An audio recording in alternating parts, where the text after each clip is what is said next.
All right, it is 8:05, so I am going to get started.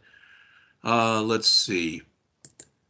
Michael, as of right now, you are the only one logged in, which is fine. So we might have more people joining us, or hopefully we will. Can you see the schedule on your screen right now? Yeah. Okay. So just to kind of reiterate, all right, what I've decided to do was originally this was going to be due next Wednesday coming up, which is, I don't know what that is, the 9th or something like that.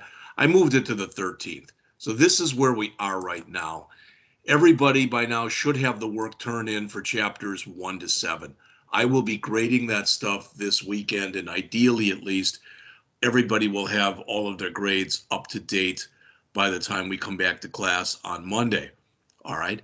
So this week we had lab on Monday, we had the pre-test on Tuesday, Wednesday we had our hands-on test.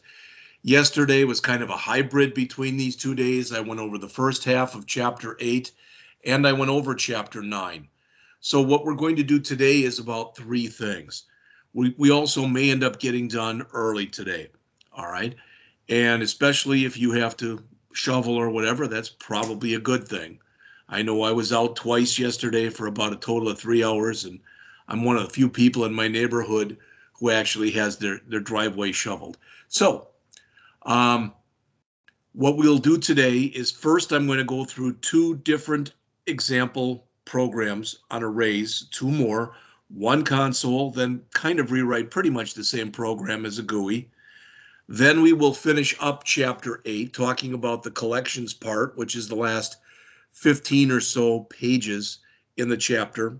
And then finally, we'll start to take a look at what problems you're going to be assigned, what problems we'll do in class next week, and next week's schedule, period. So, as mentioned, I will be grading this weekend, and I should have all work graded, all right, by Monday. And finally, and I'm probably going to do this if we get done early today, I'm going to make a recording of the hands-on test. So if people had problems with it, they'll be able to take a look at it. I haven't graded any of the tests yet. And one of the reasons I'm not making the tape yet, or the video, is I'm not sure everybody took the test. All right. I'm hoping they did, of course, but just in case. All right. And then finally, as we peruse our way through here, for next week, all right, Monday will be lab all period. Let's see how that works. All right. Ideally, I'd like to give the pretest Tuesday and stick with this schedule, but we'll see how it works. All right. We will do at least a couple problems as a class on Monday. All right. But let's just see. So I'm going to leave that up there for now. But like I said, that's at least how I think it's going to work. All right. If we have to push it down another day, then we push it down another day.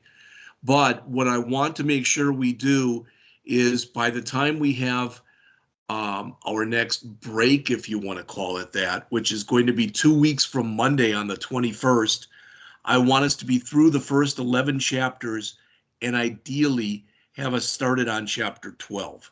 All right, so that's what I'm looking at as far as the timeline. So with all that said, the first thing I'm going to do is yesterday, if you remember, we created these, where are we? Wrong one. We created this folder called arrays. All right, so that was the name. And we had this array examples. That was our solution name.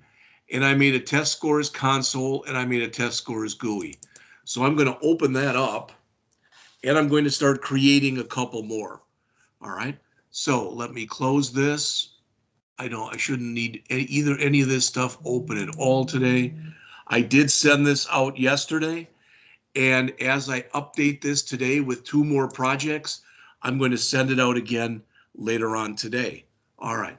So I'm going to click on my solution, right click on my solution, and do an add new project. This will be a console app, and I'm going to call this array stats console. And when I get done, I'm going to create array stats GUI. The GUI is going to have a little bit more in it than the console is, but they're basically the functionality is going to be very similar between the two. So click create, And there we have it. So as always, you know how I start these things with my using statement here.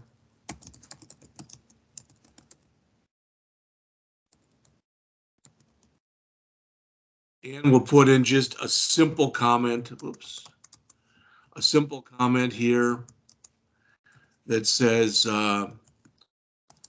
array,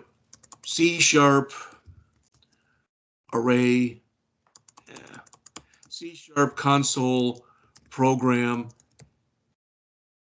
using arrays to, how about using an array to, I don't know, generate, hold 25 random numbers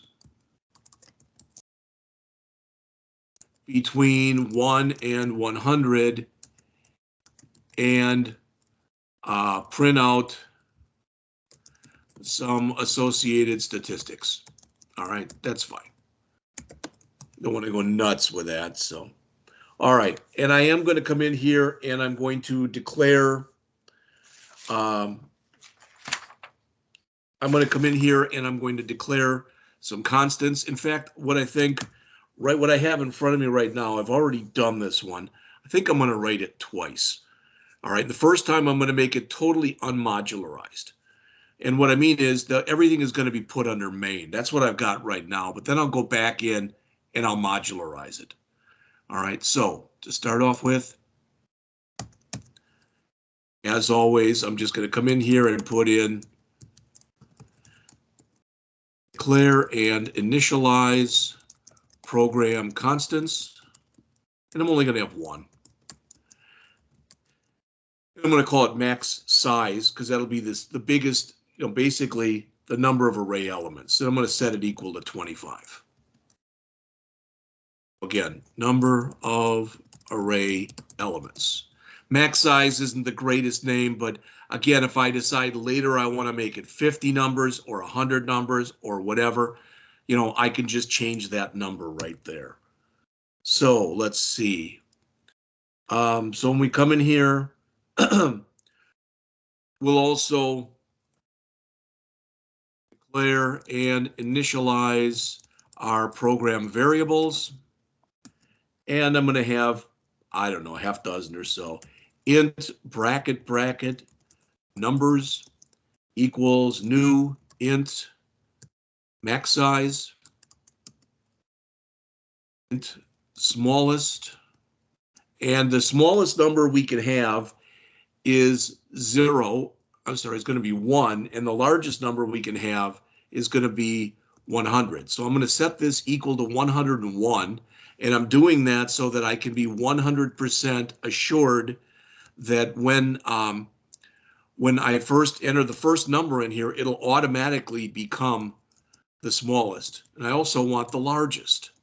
So I'm going to set that equal to 0. All right, and it's kind of important. So I'm asking you, and you're my sounding board because you're the only one here right now. Doing this right here, these 3 lines, do all 3 of these lines make sense to you? Yeah. Okay, all right. And I mean, you're an honest guy, so I'm taking for granted that if they didn't, you'd let me know. So int sum, and I'm going to set that equal to 0 as well. I'm going to have let's make it a decimal average, and I'm going to set that equal to 0.0m. And finally, I'm going to have what I have a lot of times, which is my output string.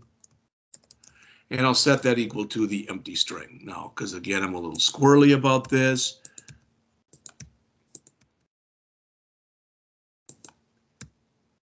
So again, I'm asking this question now, are there any of these variables, taking a look at them right now, that don't make sense to you, that you're like, what do you have that in there for? Anything that doesn't make sense? Okay, so the first thing I want to do is I'm going to want to work with 25 random numbers. You've already seen this kind of thing. So since I want to work with 25 random numbers, I have to do what I call, typically it's referred to as seed the rand. And again, all this is doing by saying random rand, and you can call what I called rand anything you want, equal new random. I am right there, and this is something we're not going to go over till chapter 12. This line is creating a brand new instance of the random number class. That new instance is called rand. And we're doing that so that we're going to be able to, in just a second, create 25 random numbers.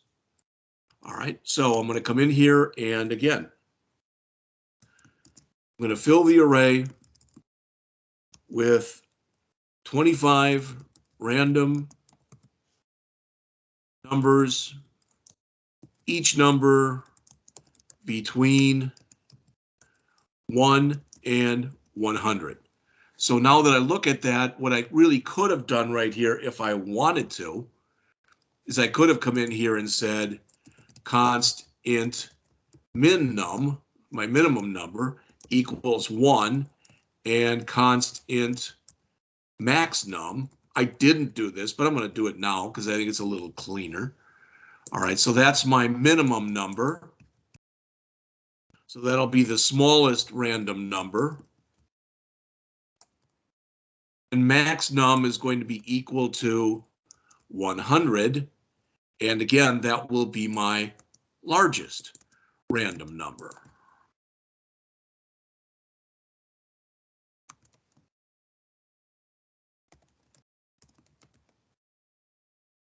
All right, so now I can come in here and I can create my for loop, which is going to create the random numbers for me. So for int LCV equals 0, LCV, again, I can either put in here less than max size, all right, that we did right there, or we can say less than the name of our array, and the name of our array again is numbers, so numbers dot length. Either one is fine, I'll leave it like that, plus plus LCV. All right, now I'm going to say numbers LCV equals random dot next, and I could put here just 1 comma 100. All right, and I think it'd be 1 comma 101, but I'm going to put in here min num max num. All right, now you're a smart guy, I think, and that's got to be a little r, that's why I'm getting the error. Okay, all right, and I'm not sure why. Oh, it's not that, it's this name right here. So you're a smart guy, and I believe you understand this. I believe it all makes sense to you. Hold on. Good morning, John. I hope you can hear me okay.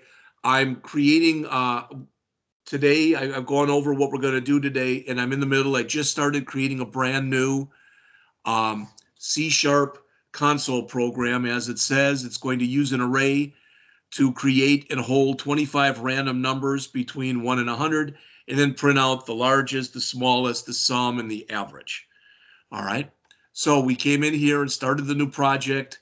I created these 3 program constants, the maximum size, which is the number of array elements, the minimum number I can hold, and the maximum number I can hold. All right. Good morning, Clayton. You just came in, and so did John. And as I mentioned, what we're doing in here today is we're going to do 3 things. The first thing we're going to do is I'm going to go through a couple more array programs with you. All right, and that'll take a bit. And when we get done with that, I'm going to finish up chapter 8, talking about collections. And then when we get done with that, we will go and take a look at the homework and the labs that you have, and we'll talk about what's got to be done on there. And very quickly, Michael, sorry you're hearing this for the second or third time, but I've changed the homework due date. So your homework for 8 and 9 that we're working on right now will be a week from Sunday. All right. We kind of mixed these 2 days as a hybrid, and yesterday I went over half of chapter 8 and all of chapter 9. So today, as mentioned, I'm going to go over the rest of chapter 8 after I do a few more array examples. All right. and then we'll take a look at the homework. I mentioned this yesterday, but I'm saying it again, and that is first, I'm going to be grading this weekend, and my goal is to have everything that everybody's got done by Monday, all graded and put in the grade book, so you'll be able to take a look at that time and see how you're doing. Finally, I'm going to make a recording this weekend. In fact, if we get done early today, we may be done by 11. I don't know. And if we do get done early, I'm going to actually make this recording today, probably. But the problem is I haven't graded any of the hands-on tests yet for chapters 1 through 7. And I'm hoping that everybody took the test, all right? And that's one of the reasons I kind of like it when you push something to GitHub. If you give me an invite, then I know that it's done, but I've got to check to make sure that these are all done. All right. Next week then, as it says, Monday of next week will be a lab, and we're going to see where we are at that time. We'll do a couple problems as a class. I'd like to do a pre-test on Tuesday and give you your next test on Wednesday. If we have to, we'll push that down a day. So we'll make 2 lab days, and then the pre-test would be Wednesday, the regular test would be Thursday, and on Friday we would go over chapter 10. So that would push it all down a day. If we have to do that, then we do that. My goal is that by the time we finish 2 weeks from today, that we are through the first 11 chapters and we've begun chapter 12. I've mentioned to all of you before that in my humble opinion, chapters 12 through 16 are either the hardest in the book or they're amongst the hardest in the book. Plus, please remember that 2 weeks from Monday, the 21st, there will be no class because Rankin has President's Day as an all-school holiday. All right, so with that said, we started to create a brand new program. I'm creating that program in the same folder that I used yesterday. In other words, yesterday I created a new folder called Arrays, and that had in it a solution called Array Examples, and then it had test scores or test score console and test scores GUI. And I'm adding Array Stats Console right now. I'm going to make 2 versions of this. The first one, I'm going to put everything in main, and I'm not going to do any I'm not going to do any methods. And in the second one, I am going to add methods.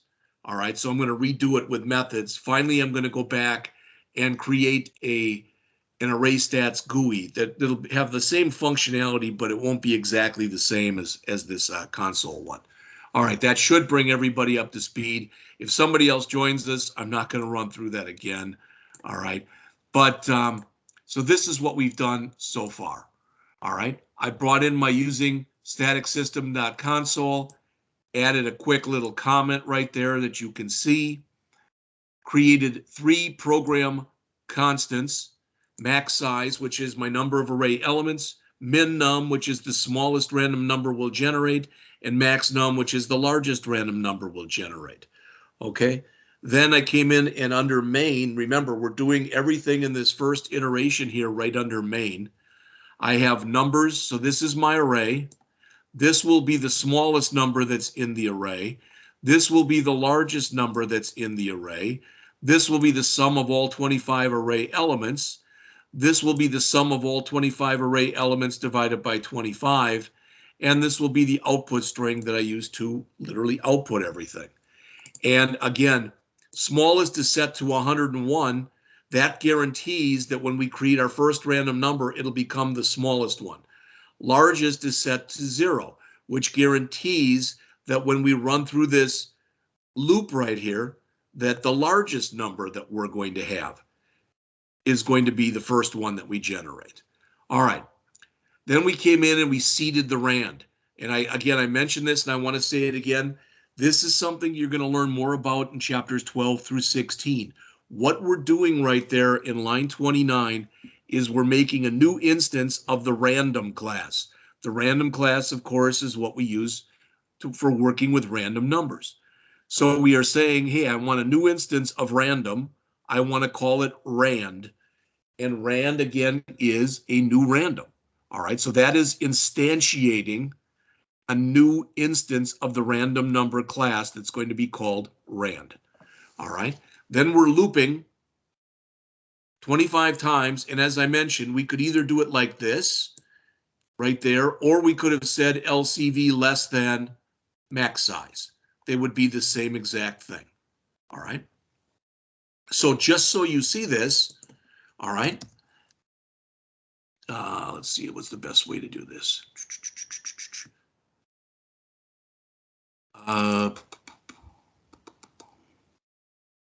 Yeah, I'm going to write this in here and then I'm going to get rid of it right away. So I just want to make sure everybody is kind of on board with what we're doing. So I'm going to put in here right line,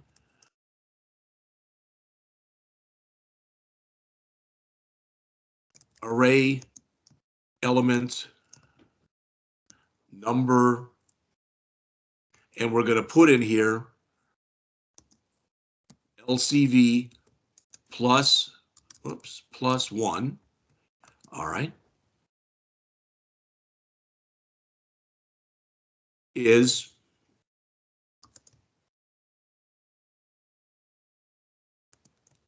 plus numbers LCV. So what this should do right here, this is filling the array, and what this should do right there is this will print out all array elements, right, in their current order.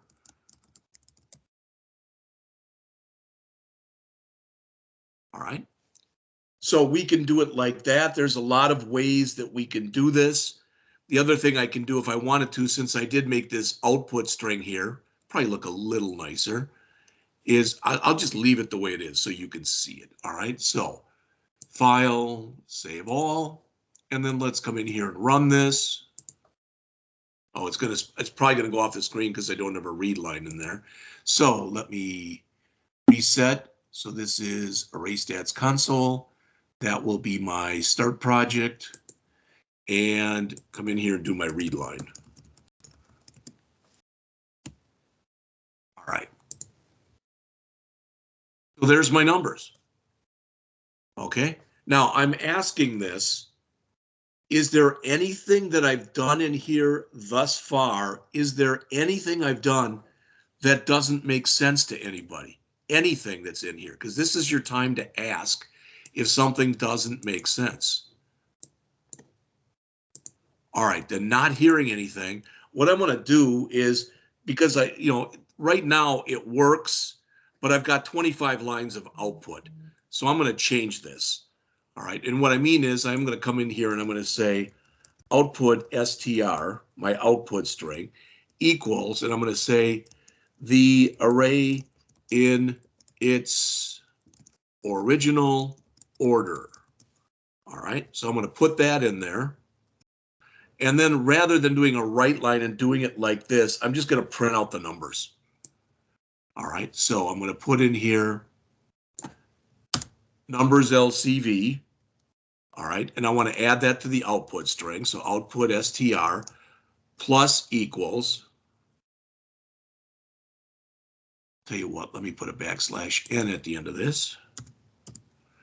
All right, so plus equals numbers LCV, and then we will just add afterwards a blank space. All right. So that should show me all 25 numbers, but all 25 should be on the same line. In other words, it'll be a lot easier to see. And why isn't it showing me that? Let's see.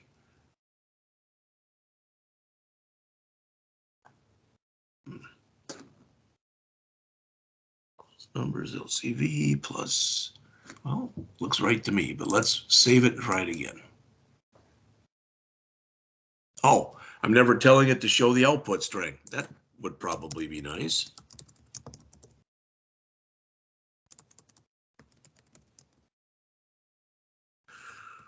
All right. Okay. So there's my 25 numbers in their original order. Okay. And you'll notice 4, 63, 16, that if I go back and run it again, I have different numbers. I should have conceivably different numbers every time I do this. Why? Because that's the randomness that's in here. All right. So just to show you some of the ability that you have in here to work with arrays, all right, I'm going to sort the array in ascending order, and again, print out the results. All right. So all I have to do to sort that is to say array, that's the name of the class, dot, and you'll notice if I put in an S, sort is the first one that comes up. What do I want to sort? The numbers array. All right. And now when I bring this same thing back in here again, now I can say print out the array elements in ascending order. All right. So they should be able to say now in ascending order. All right. So let's see if indeed that works. In fact, let's put another \n in here just so we've got a little bit of spacing. There it is in original order. I got to move my read line statement down now. That was on me. No, it was here. So why did that not work? Try it again. Oh, I didn't print it out again. Okie dokie. All right. So I'm printing it out first in its original order.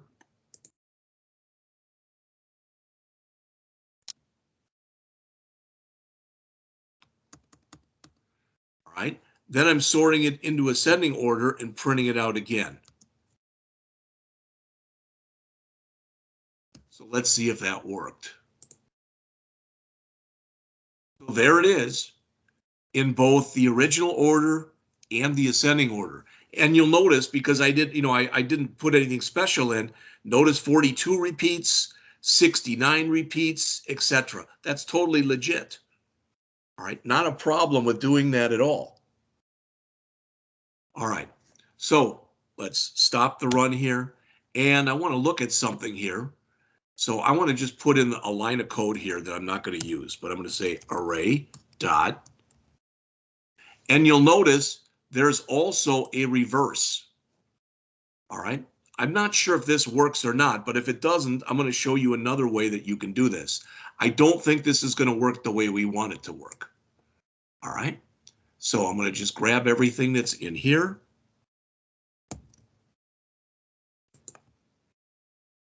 All right. Now I'm going to attempt to sort the array in descending order. And again, print out the results. So I'm going to put here reverse. All right. I don't think this is going to work correctly. Need this. All right. We're starting to get more output, as you can see. Okay. And it did work. Okay. It used to be what you had to do is you had to put the array into ascending order and then run a reverse on it. So let's see if I do this again. I'm going to comment out this section here where I'm sorting it first. So I'm commenting that out. All right. And now I'm going to run the program again. And you'll see this is not in ascending order. Right? It should have said descending. So let me fix that.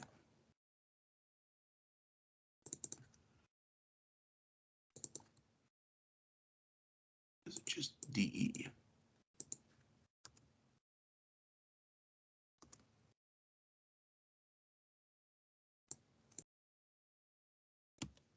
All right. So it is not in descending order. It says that it is, but it's not. If you want to run the reverse, basically it's a two-pronged process. You first come in here and you sort it so it's in ascending order. All right. And after you put it into ascending order, then you run the reverse on it. So all reverse actually does is it reverses whatever you currently have. So if I've got three numbers and that they're 5 and then 10 and then 2, reversed will be 2 and then 10 and then 5. All right, but now it should work correctly. So we've got our array in its original order. We have sorted it into ascending order, and now we have sorted it into descending order. All right, questions? Anybody? All right, now a couple things. I'm going to show you quickly 2 ways to find the largest number and 2 ways to find the smallest number. All right, so I'm going to show you that quickly. And why? Well, first of all, if the array is already in ascending order, the smallest number is the first element. If the array is in descending order, the first element is the largest one. All right, but let's pretend, at least for a moment, we don't know that. All right, so we're pretending we don't know how to do that. So how would we go through this? Well, we could do this. We could come in there, and right now smallest is equal to 101. All right, so I could come in here and do this. I could write another loop.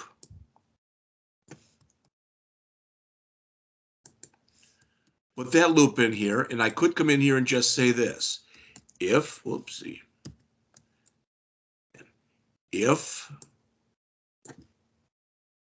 numbers LCV, which is the current number, if it's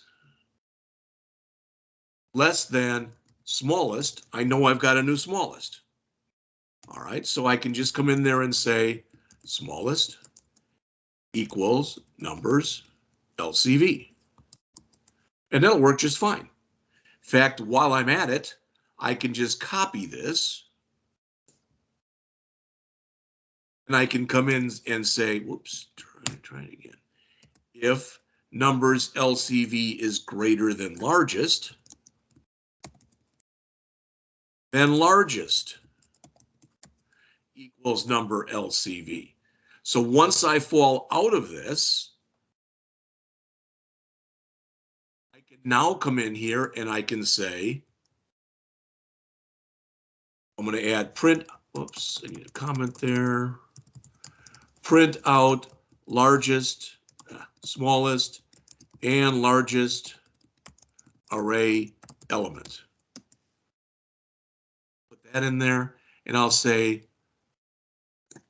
the largest, smallest element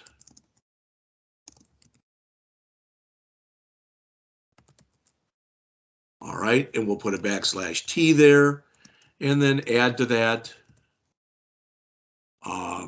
smallest. You don't have to technically put a .to string in there, but it's considered good practice to do that. And then we're going to add to that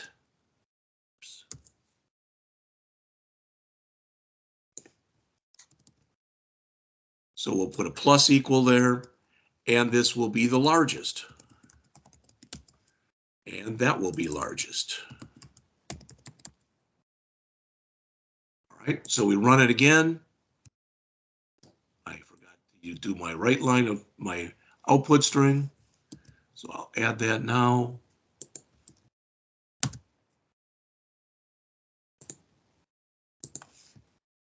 All right, so as you can see, the smallest is 6, and the largest is 97. All right, just 2 more things to do, and then we're basically done with this first iteration, and then we'll go back and we'll modularize it.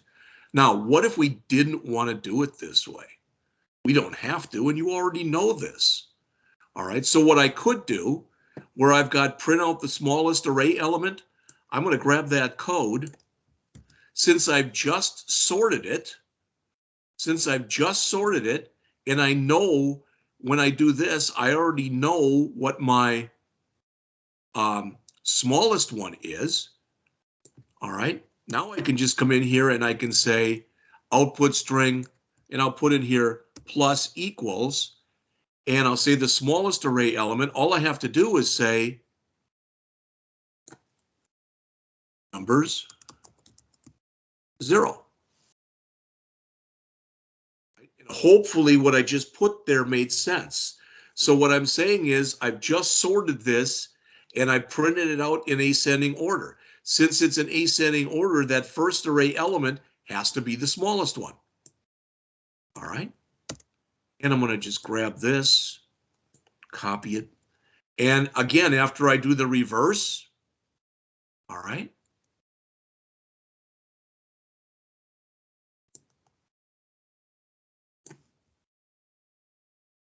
Now I'll put that in there. In fact, I can do it like this. I've got it right here already, except I got to make one change to it. And that is, instead of largest, all I have to say in here, oops, is numbers sub-0. Now, the reason I went through the time and trouble to show you that is so that, again, of course, hopefully you would understand the fact that doing it the way I'm doing it now, I'm doing that with 2 lines of code. This is actually 1 line of code here, and this is 1 line of code here. I'm just spreading it out over 2 lines. But the point is doing it that way, as opposed to the putting it into a loop and checking, it's going to run faster this way. All right. And you always want to try to make your program run as quickly as possible, and you want to minimize code whenever it's possible. Now this should work. Let's double check. And as you can see, the smallest array element 2 and the largest array element 95. All right. So like I said, to me, that was an easier way of doing it. All right. And not only that, you may have figured this out already, you may not have, but now that we've done that, we no longer need smallest and largest. So that's just more code that we've just gotten rid of. All right. So we've got sum and average left. Okay. So let's first do the sum. We could do the sum and put it in one of these if we wanted to, but I'm not going to do that. I'm just going to write, because again, eventually we're going to pull this out and write our own routine in just a couple minutes. So I'm going to say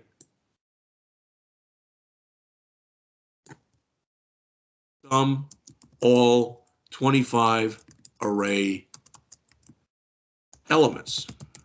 Okay. All right. So I've already got a variable in there that's called sum, so I can just say sum plus equals that. And there's my sum. All right, so now I can come in here and I can print out the sum of the array elements. All right, so print out sum of all array elements, and I'll say the sum of all array elements. Right, and again, to be fair, I should say here and here, I should have said here, dot to string, because it's just considered best practice to do that. And in here also dot to string. It works fine even if you don't do it. All right, but this will be sum dot. Right. All right, so I save it and run it again.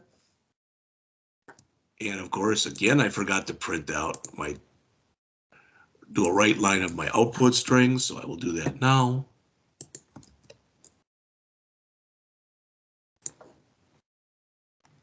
All right, so there's my largest, there's my sum. Again, I can come in here and I add another new line, but you get the idea, or at least hopefully you get the idea. All right. Actually go back and do that. So we're just about finished with this iteration right here. So let's see.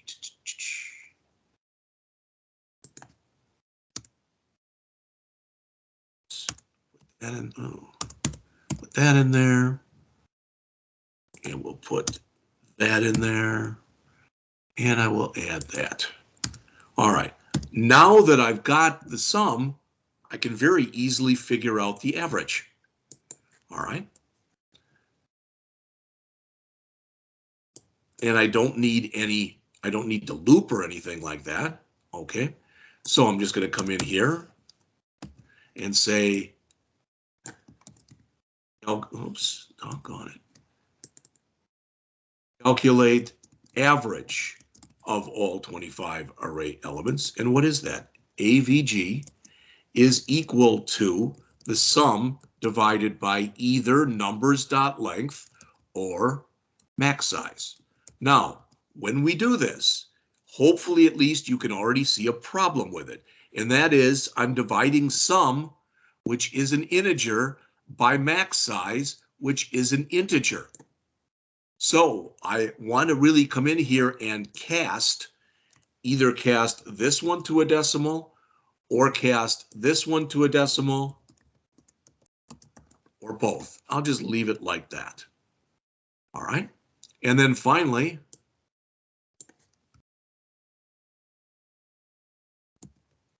print out the average. So this will be the average. And I'll put this to 2 decimal places. All right. So when I run this one last time, hopefully it'll look the way I want it to look. All right, so there's all my stats. There's my original array. I sorted it into ascending order and found the smallest element. I sorted it into descending order and found the largest element. All right. Let's see. Well, I guess I have that in there twice, but that's okay. And I have the sum of all the elements, and I have the average of all the elements. So my question to you, is there anybody that has any questions on anything on this particular routine? Anything? All right. Oh, I have this whole thing twice. Okay. So I've got it both. I say descending twice. I don't know why I did that or how I did that, but I guess I just did some copying. That's fine. I'm not going to worry about that. It's fine. All right. So running through it very quickly. Came in, set up our constants, set up our variables, seeded the rand, filled the array. All right. Printed out the array elements in their original order, sorted them, and printed them out in ascending order. And then we wanted to print out the smallest array element here. All right. Then we sorted again, and we printed it out in descending order. All right. Then we printed out the largest array element. Finally, we summed all of them and printed out the sum. All righty. And then we did the average and we printed out the average. All right. So I asked the question and I didn't hear anybody say that you had any questions on here, which is great. All right. So I'm just going to continue on then. And what I want to do is I'm going to copy every bit of this that I've got in between this internal class program right here and right there. So I'm going to copy that to the clipboard and I'm going to do a file, save all, and then I'm going to close this.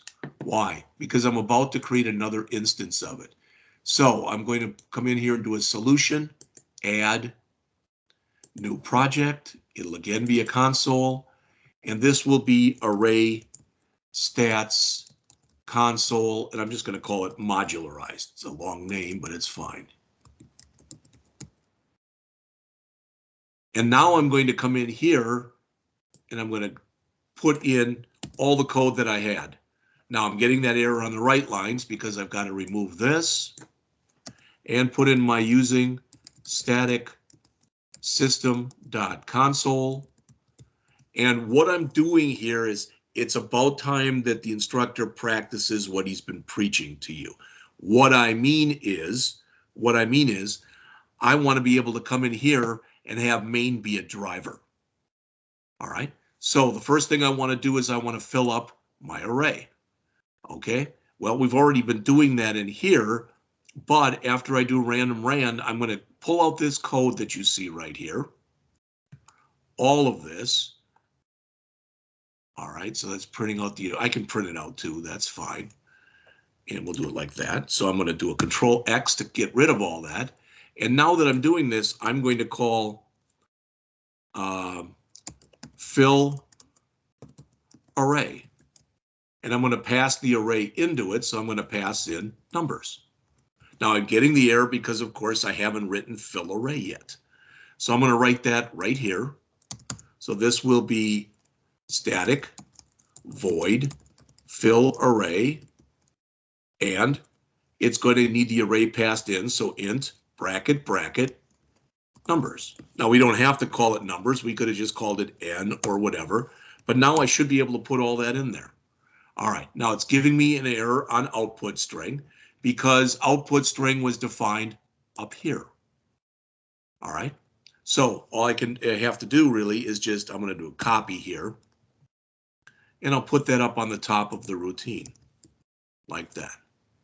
All right, now it's giving me this error for rand right here.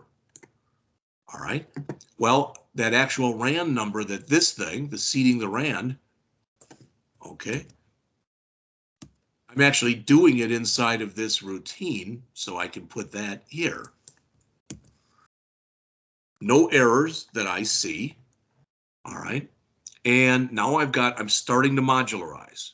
So, okay, Control S, and let's run it and see if it still gives me valid output.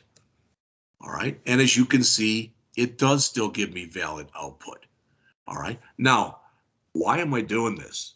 You know, not to fill time, not to waste your time, but I want you to realize, again, when we passed in the array, right here when we create this array, each one of the 25 locations in there right now has a value of 0, because that's what it gets initialized to. Remember that when you've got an array, numeric values get initialized to 0. This is telling it to fill it, but since it passes the array as a reference parameter. So when we come down here and we fill the array up, we are changing the array. And that's what I want to get across to you, and I want to make sure you understand that. All right, so what did we do next? All right, so we came in here, and the next thing we did was we sorted it. So let's call sort array ascending. All right, and again, I'll pass in numbers. All right.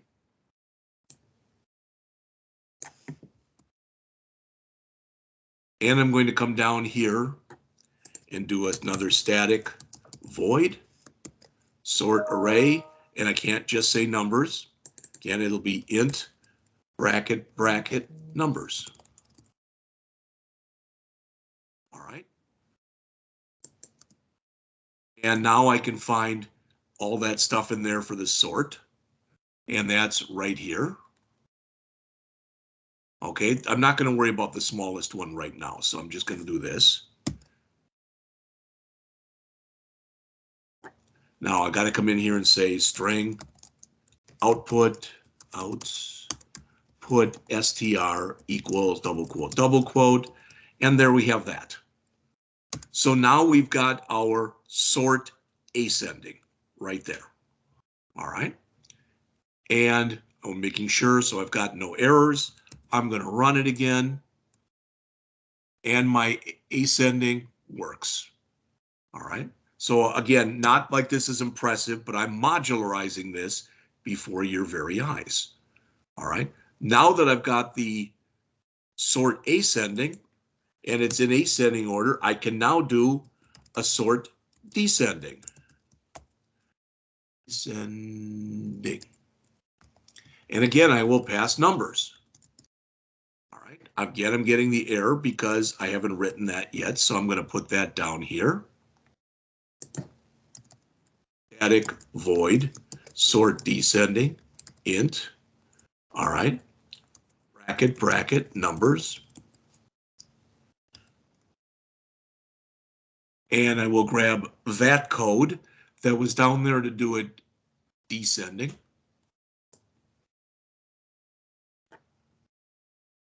And there that is.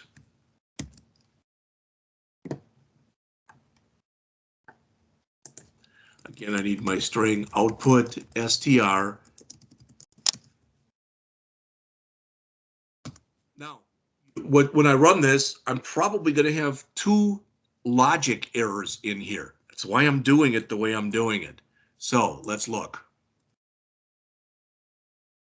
Largest element is 93. Well, that actually does look right.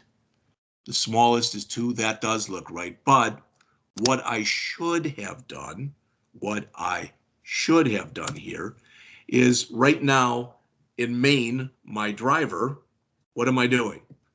Well, I'm calling fill, I'm calling sort in ascending, and I'm calling sort in descending. Well, this smallest thing that's in here, this should go in its own routine. So I'm going to put in here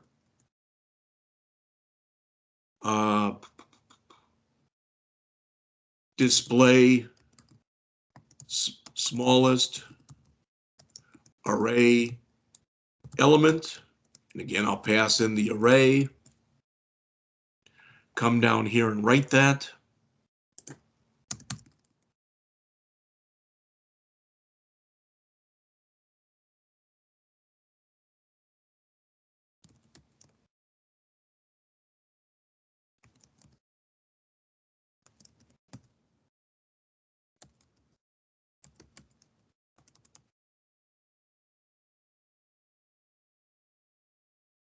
So that should be that. All right, I'm going to cheat a little bit. I'm going to grab all of this, copy it to the clipboard, and I'm going to put it here after my sort descending because this is going to be display largest.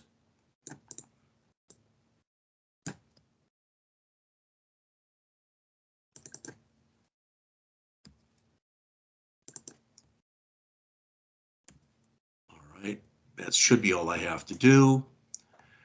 So coming back here again, I've got this, and I actually want to do that after I sort it into ascending order. And now I want to call display largest. Right? So I don't need this code in here anymore. All right, and it's should still be working. I actually don't need this anymore, this string, right, like that. Okay, so let's see. All right, so file, save all. Let's run it again. Original order, ascending looks like it works, and the smallest, descending works, and the largest. All right, so all that stuff is working. Good. All right, so now what's left? Well, display sum of array elements.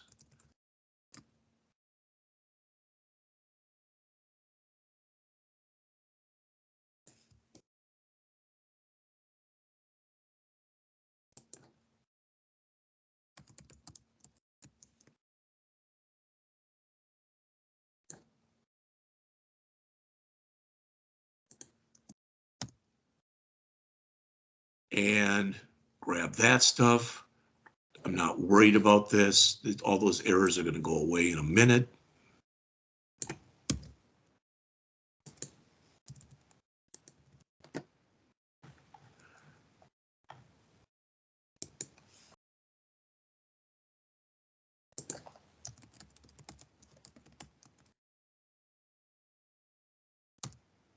All right.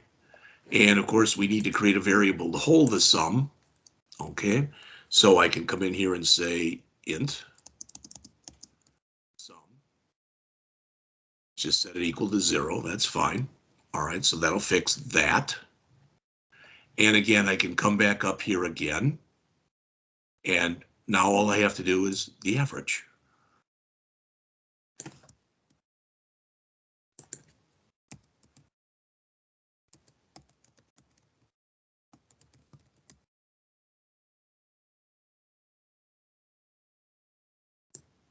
Get rid of that.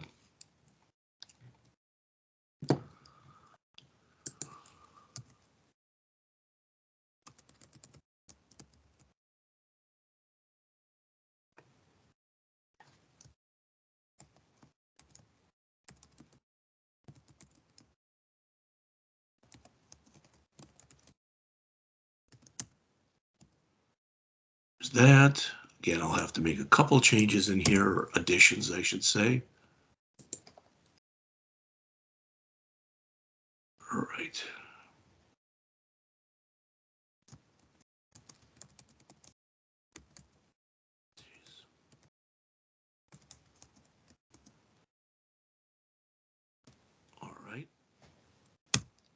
And now I'm going to have a problem though. All right, because the sum was calculated over here in sum of array elements. All right, so let's see if we can do this. All right, I'm going to make a call in here to display. Actually, it doesn't return anything, so that's not going to work. Let's see. I'm trying to figure out a fast way to do this, and there are plenty, but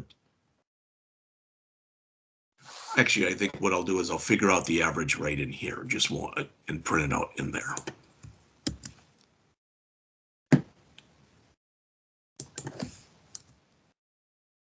Okay.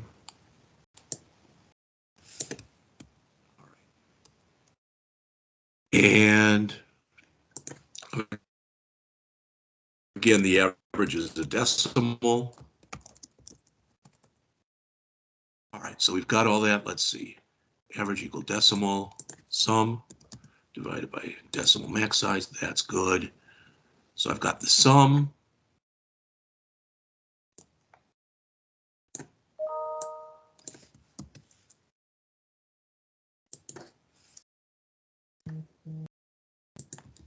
And now I'll say print out the average.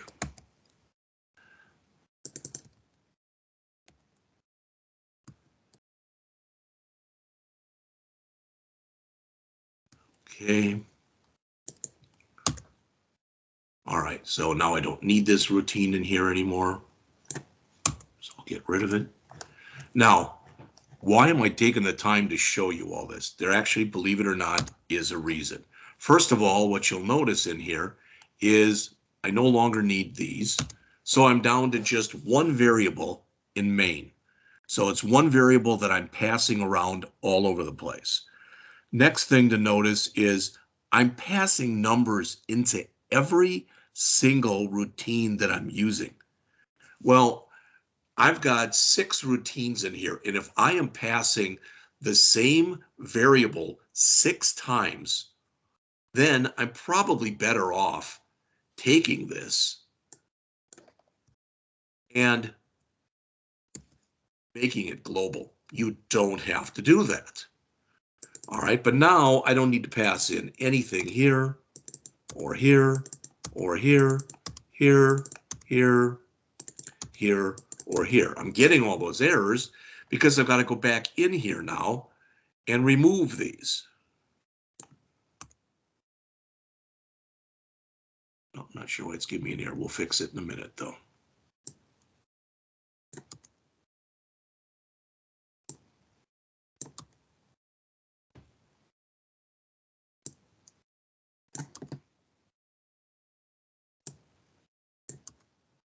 All right, as soon as we get this working, we'll take a break. All right, so why isn't it working? Let's see. Int bracket bracket numbers equals new int max size. That's good. That's exactly what we want there. So what doesn't it like? Fill array. Oh, all we have to do is come in here and say numbers. I believe. In fact, we don't have to do that. But here for fill array, let's see, we do have to pass in numbers. It needs to know what we're passing in. So let's see. That's global. You know, I'm having a little mini brain fart right here, but we'll get it working in just a second. Let's do this. I'm going to fix this right now, or I'm going to fix it in just a moment.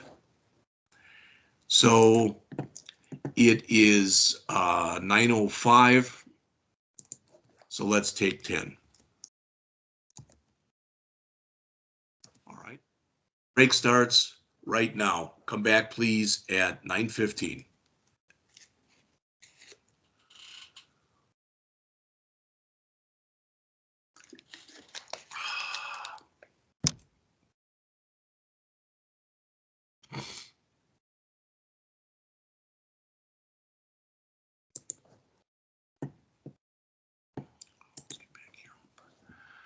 All righty.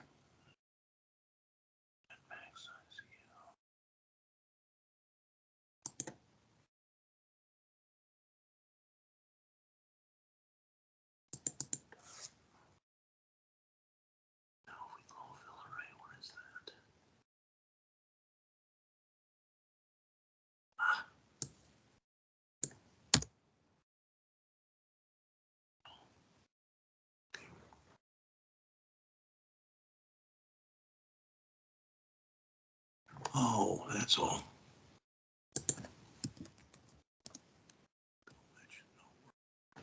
And there we go. 2 little errors.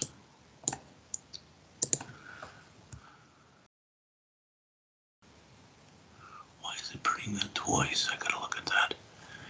Ascending smallest, descending largest, descending largest. So, okay. What's that? Descending routine.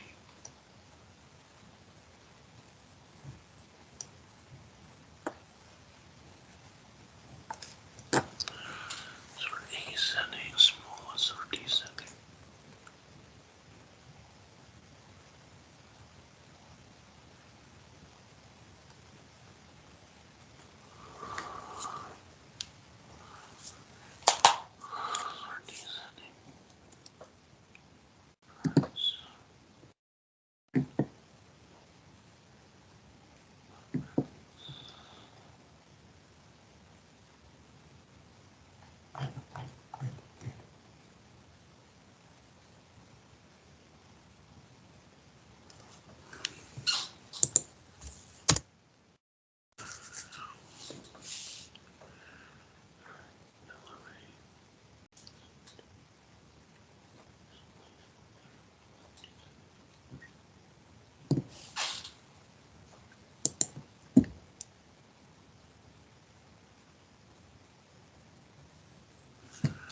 largest place.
Largest again.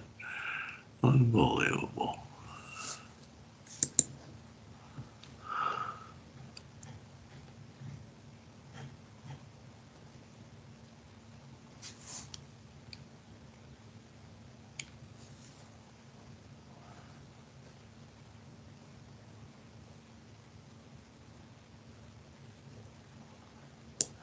One of these two.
All right. I guess that time is up, so I'm going to continue on. And again, in my own warped way, there is always a reason that I try to show you what I show you. And what I wanted to get into in here very quickly is I call fill array, and that's filling the array. That should be pretty obvious. And I'm calling sort array ascending. Okay, I'm filling it again. And I'm calling display the smallest, etc. But what you should notice right now is that main has become a driver. In other words, main is not doing any of the processing directly. Rather, main is kind of acting like a good supervisor who knows how to give the right assignment to the right person working for him or her. All right, and that's what we're doing right now. All right, now I've taken the logic, so fill array is doing just that. Okay, it is. So there is the array and the elements in their original order. So that's basically, it's filling it up and then it's displaying them. I could have even taken the display, put that into a new routine. All right. Then we've got our sort ascending. And again, all that that's doing is it's sorting the array into ascending order. All right. Then we've got our smallest, and that's all that's doing. Sort descending, all that's doing. All right. Display, etc. Then we've got the sum. Now, I was thinking about this. What if I wanted to break this up? Right now, I've got this display sum of array elements. Okay, what if I didn't want to do it this way? In other words, what if I wanted a separate routine for the sum and for the average? I don't have that right now. There are different ways of doing this, so I'm going to show you a way of doing it. All right, and that is I'm going to come in here, and when I do the sum, all right, the display sum, I'm going to say here int sum equals. Now it's going to give me some errors, and don't worry about that. We'll figure that out or finish that in just a minute. All right. And then underneath that, I'm going to say, I'm going to call display AVG. Again, it'll give me an error because these haven't been written yet, but AVG will need the sum. All right, so let's fix this, and then we'll fix the other one. So let me just grab this quickly. Come way down to the bottom here and put in static void display this, and sum will have to be an integer. All right. And we'll put that code in there in just a minute. In fact, we can just grab it here. It's this.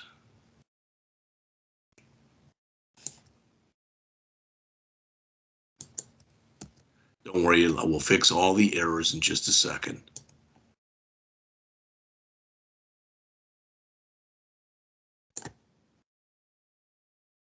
There's the average.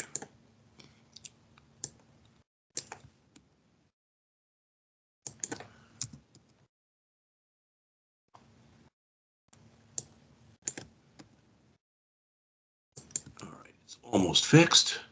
So this will be here, decimal, VG, that fixes that. We also need to put in our string output str equal to the empty string. All right. And now that is all fixed. Okay, good. And this one should be okay too. Let me tell you first, the reason that this wasn't working. All right. Oh, I got to pass in the sum. Okay. All right. And don't worry, I'll fix the error in a second. But the reason this wasn't working is I didn't have the word static there. Remember that if I've got a variable that's going to be dealing directly with main, I need to make that variable static. That's why I was getting all those errors in there. All right, and what does this say? Oh, this has got to return an integer, and I don't think right now it is. So let's come back to that. So this is display sum. This will have to change to int. And now that I've got my sum right there, all right, so I can come in here and say int sum, which means I don't need this any longer. And I've got to return the sum. All right. That should have, every error should be fixed. Let me run it first. What doesn't it like? Use of unassigned variable. Okay, well then I got to come up here and say this. Int sum equals 0. Now I can just say sum equals. All right, all the errors should be gone. When I run this, I should get output. Still not sure why I'm getting that descending twice, but I don't care. There it is in original order. There it's ascending. There's our smallest. There is descending. There's our largest. All right, there's our sum. There's our average. Everything is working. So I want to take, it is 9:20. I want to take 5 minutes and explain why I spent all this time going over this with you. All right.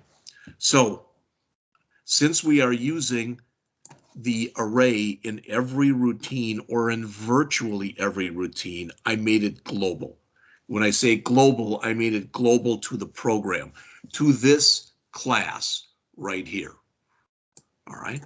Now I don't have to pass it around. That's what this did. When originally I had it down here, then I had to pass it into every routine.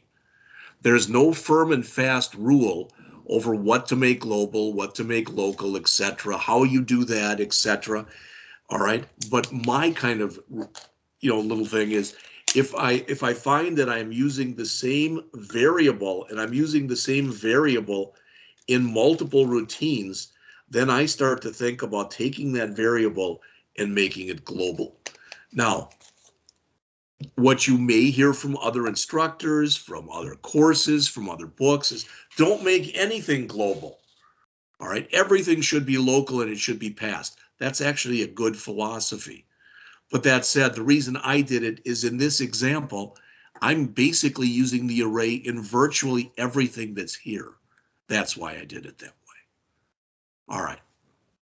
Okay, now I want to show you another thing. Notice in here I said int sum equals 0. All right. And here I'm saying sum equals this and I'm passing in sum. What if I didn't want to pass that in? All right. I'm making a copy of this and that's what's being passed in here. What if I don't want to pass something in there? It gives me an error until I change something. And that is, now I do have to come in and make a local copy. And this, it's not when I say a local copy, this is a local variable. So I can say int sum equals 0. Now I don't need this anymore. And everything should still work. And it does. So why am I taking all this time to tell you this, show you this? It's because different programmers work in different ways. What you are getting into right now is you're starting to, for lack of better words, forge your own trail as far as how you want to do this. All right. I've always been of the mindset that look at the final product. All right. Not so much how you got there, but the final product. All right. So what I showed you first was a final product where we had everything inside of main. There was actually, technically, there was nothing wrong with doing that. The reason that I didn't do it like that, though, is now by setting main up as a driver like we did, we know that there's a problem. If for some reason our array is not printing out in ascending order, now we know exactly where to go to look for it. So by taking this stuff and modularizing it the way that we've modularized it, all right, we have broken everything down. So this is doing virtually one thing. So is this, etc. That's the way that you should at least try to write your code. All right. So again, I'm going to clean this up during the next break. I'm going to add some comments. All right. And I'm going to make sure that you get sent this by the end of class. If it helps you, fine. If you're like, no, it doesn't help me at all, then just remove it, I guess. All right. So I'm going to get rid of, in fact, I'll leave this open. Maybe there's some of these we'll be able to use in our GUI version. We'll see. But I am going to come up here to my solution. I'm going to right mouse click. I'm going to choose add new project. This one will be a Windows form project. All right. And the name, since the last one was Array Stats Console modularized, this will be, we'll call it just Array Stats GUI. Right? And we've got that in here. Now, I made a copy of this before class, but again, this right here, I can make it a little smaller. This is the way that we want this program to look. So what does it have in it? Well, taking it from the top, we've got a list box here, and I know I'm going over list boxes, and a list box is not actually in the book until it's either chapter 10 or 11. Well, the nice thing is by the time we get there, we won't have to spend much time on list boxes because you'll have already gone over them. All right. So the interface is actually fairly simple. There's a list box and 1, 2, 3, 4, 5, 6, 7, 8, 9, 10, 11, 12 different buttons. All right. I am going to change this. I am going to get rid of the button that says median, and I'm going to replace that, and it's just going to say show original array. And I do want to mention also to you that the way that I am going to do this, I'm trying to do it in what I consider to be the most intuitive way possible. You may or may not agree with that as we get going. And either way, that's fine. All right, so I'm going to make this interface first. All right, so I'm going to jump back into my program. All right, this is going to have to be bigger. and probably I can make it narrower here, so about like that. And again, if I have to resize it, cool, that's fine. Let's start and do some stuff that we typically do at the beginning. So I'm going to click on my form. I'm going to right mouse click and choose rename. And I'm going to call this FRM Array Stats. Do want to change that. All right. And then let's come in and start making some changes. All right, so here's my form. I've already changed the name. I'm just going to put in here AWD1100 Chapter 8 Array Stats Program, something like that. So there that is now in here. All right, next I'm going to come in and widen out my toolbox here, and I'm going to first grab a list box and bring it out here. That should be plenty wide. Probably don't even need to be that wide, but that's fine. Hopefully that'll be fine for 25 numbers. I'm going to have to make my size a little smaller because it's 25. All right. And just so you know, I'm going to do this over 25 numbers.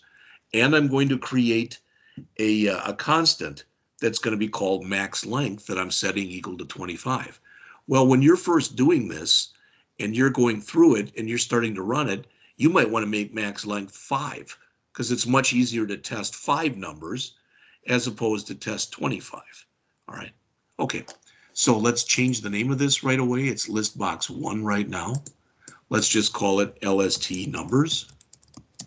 All right. And now I'm going to go in and make my buttons.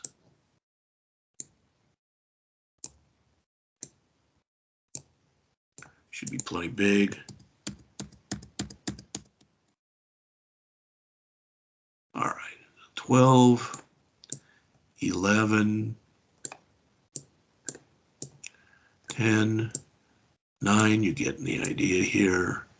8, 7, 6, 5, 4, 3, 2. All right.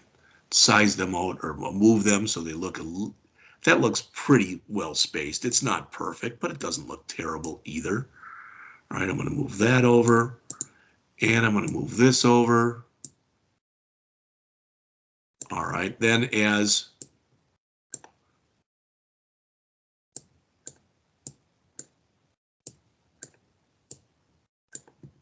I'm just going to say, you know what, that's good enough. It's not spaced perfectly, but it's fine.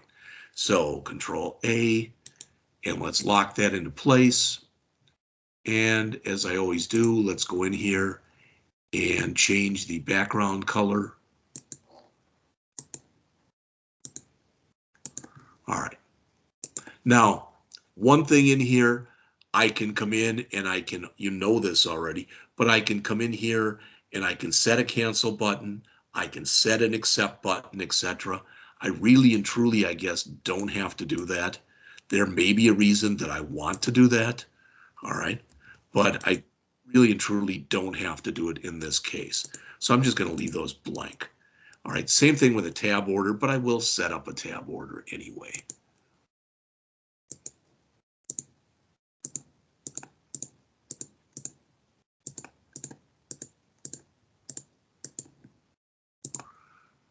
All right. And I will set my Windows, my start position, I will set to center screen. All right, now I've done nothing so far, but, oops, of course.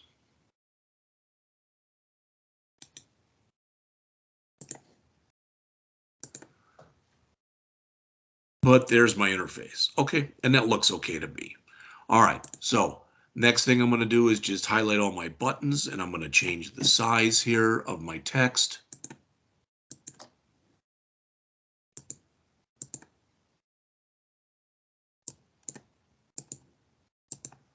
All right, so looking at what I've got on my picture here,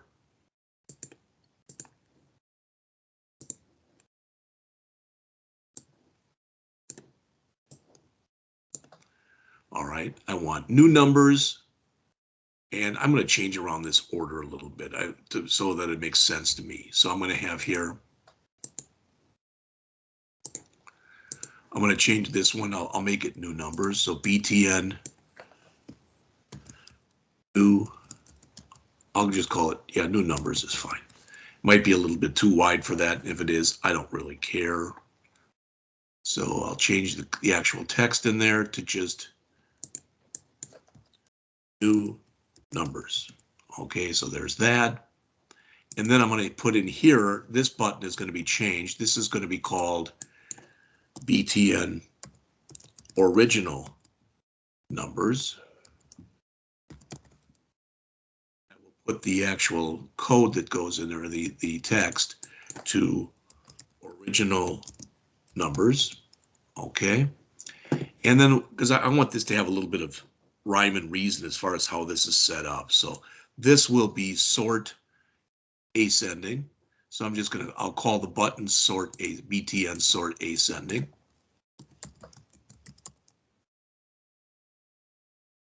And I'm just going to put the text that goes there, just the word ascending.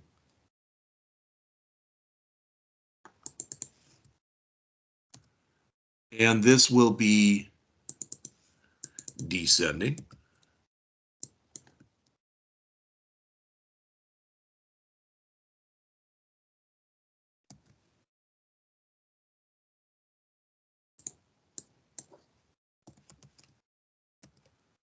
All right, so I've got now my new numbers. So anytime I want 25 new numbers to come in there, if I can show the original numbers, okay, then I'll have them in ascending order, then in descending order. Then I'm going to have the largest and smallest here.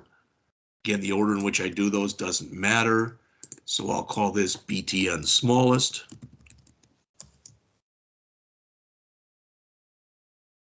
And the text will be smallest.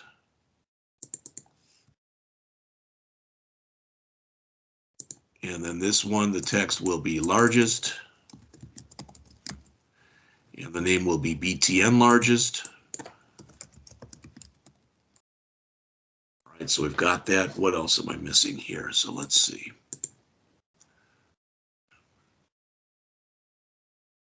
Lowest, highest. I want to put in a search capability.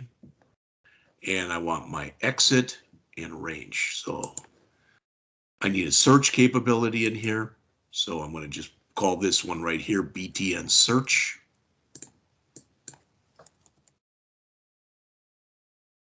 And we will put the text in there as search. Right? And actually, I guess I didn't want it there. I probably wanted it down here. It's fine for now. If I have to change it, I will. This will be I really wanted these to be sum and average. So let me change those.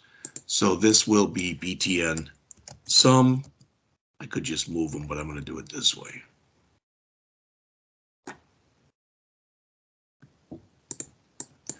And this will be sum. This will be average. And BTN average. All right. This will be search.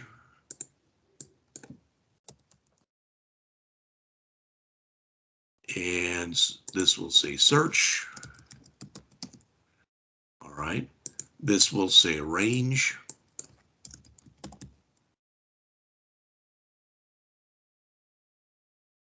And it'll be called BTN range. And what am I missing? All right, I've got new numbers. I've got my original, which I've added. All right. I've got the sum. I've got the average. All right, sort ascending, sort descending, etc. I can put an exit button in here. And I do have median, so I guess I will put that in there. All right. So this will be median and this will be exit. All right. So BTN median, and this will say median. And finally, we'll have exit, and it'll be BTN exit.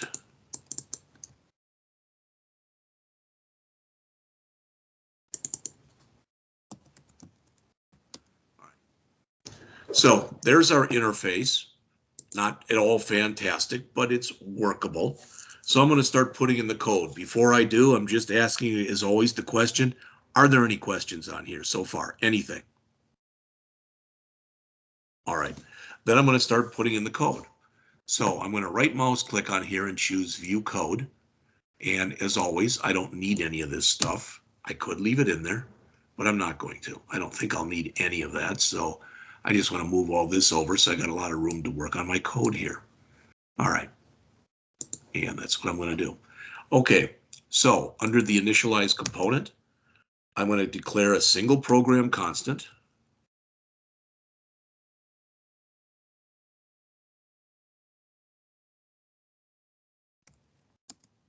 Right? And that program constant will be the length. All right, so const int, I'm just going to call it length, and I'm going to set it equal to 25. And again, it's the array length. And then I made a bunch of variables that I made global. Again, I don't have to do them this way, but this is the way that I did it. So again, I'm going to declare and initialize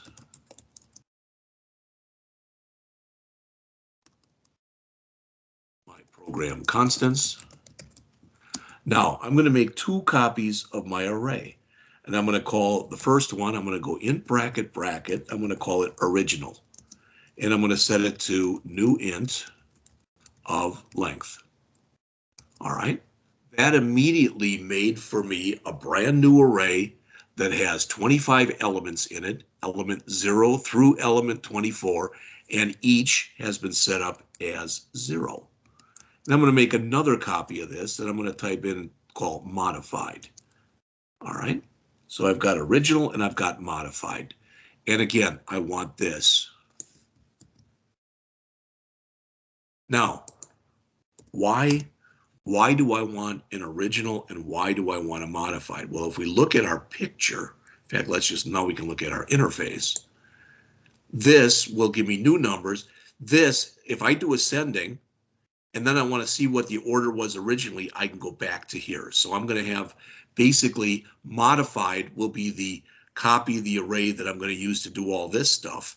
And original, I'm not going to touch once the original has been filled. All right.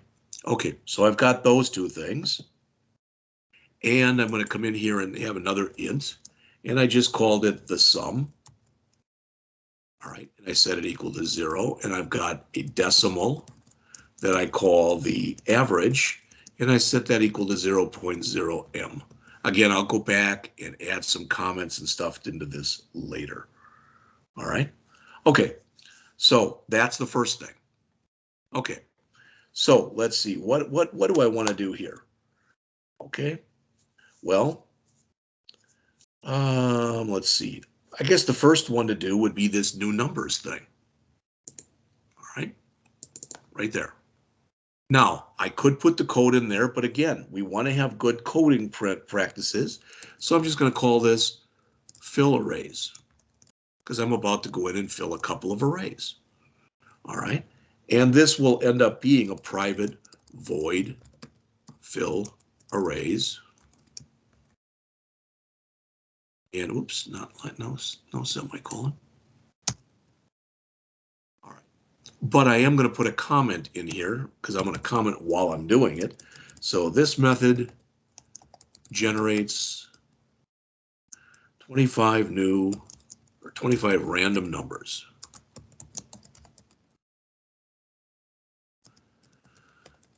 Between 1 and 100. Okay, it puts them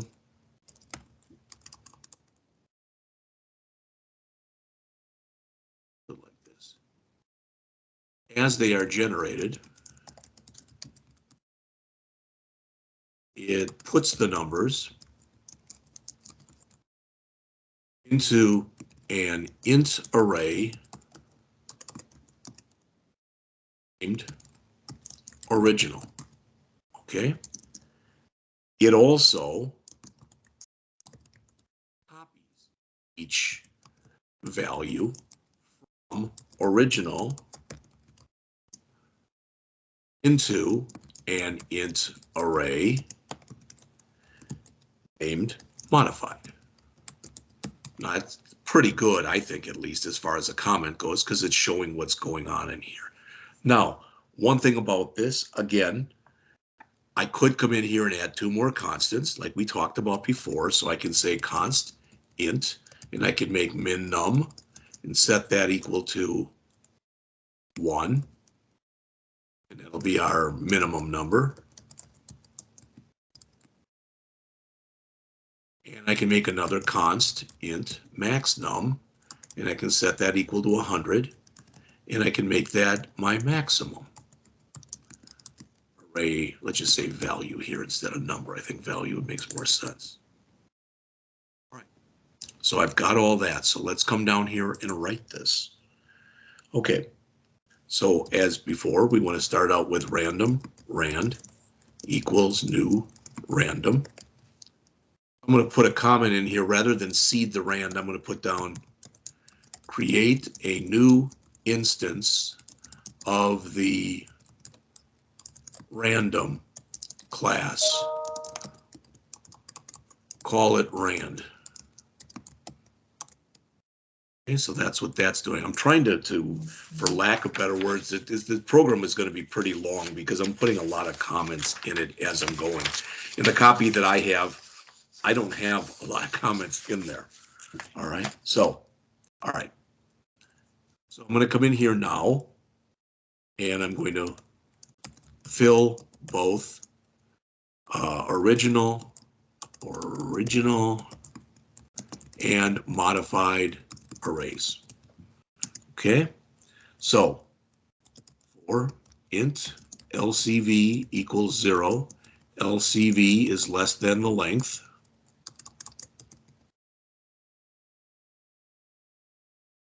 Plus LCV. Right? So what am I doing in here? Well, I want to say the original equals, the original LCV equals rand dot next min num max num. Max num. All right. Now, I also want, didn't I call that original? Original. Of course, I spelled it wrong. I also want to fill up the modified. So I'm going to say here modified. Now I'll show you what I don't want to do here. I don't want to do this. I don't want to do the same thing I'm doing here because I'm going to have then different random numbers in the two arrays. No, I want to go and grab the thing I've just created, and that's making a copy of it right there. Now that, again, is something that hopefully at least makes sense to all of you. All right. Now, what I'm going to want to do next is I've now filled the array, so I'm going to want to display it. So I'm going to call a routine I have not written yet. So display array, and I have to tell it what array I want to display. Doesn't matter in this case which one. I'll just use modified. That's fine. But I'm getting an error because, again, this routine has not yet been written, and I don't want to write it yet. All right, I could, but I don't want to write it right now, so I'm just going to comment that line out. The good news is, if you look, I've got no errors and no warnings, so far at least, everything's working okay. That's the good news. The bad news is, what? I've only filled up one of these. All right, so what do I want to do for these original numbers? Well, it's pretty simple. All right, what I want to do is, and I'm going to show you this right now, but I'm not going to write it like this. I want to come in here and I want to say display original array. Now, I could put this in here and it would work fine. So I could come in here And now what I want to do is, first of all, I'm not doing anything with modified. I'm not creating anything, but I could just come in here and I could add. So I could come in here and say this, my list box, which is, what did we call that? List numbers dot items dot add, and we can add in here. All right. Now I can go back. I should at least be able to go back, save this, and hopefully I'm not going to get any errors. But I'm going to try to run the program, and hopefully I've got 25 numbers now. And well, it didn't do it. It didn't do my list numbers.add, so something is hosed in here. Oh, well, no, I did. I put them in here. Just to see if this is working, what I want to do is I want to add these. I want to just see right now if this is working, if I'm actually filling up my list box.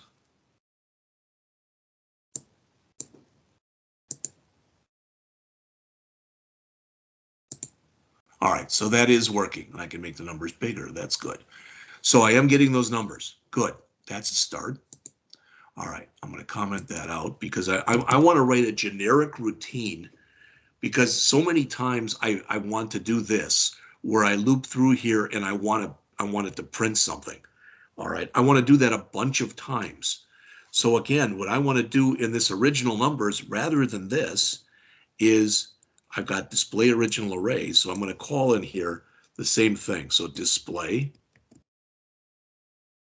array, and I want the original array that I'm going to display. Again, I have not written that routine. All right.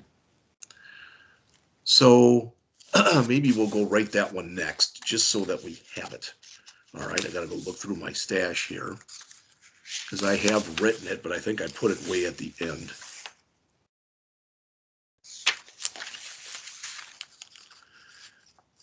I'm pretty sure I know exactly what it says, but I want to make sure I don't screw it up.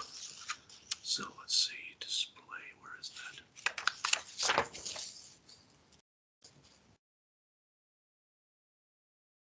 Well, I don't see it, so I'm going to see if I can write it right now. So this is going to say private void display array. It's going to expect an integer array. So in bracket, I'm just going to call it A because it doesn't matter what we call it. And now I should be able to come in and say for the same thing that we had in here before. So let me grab this. Oops.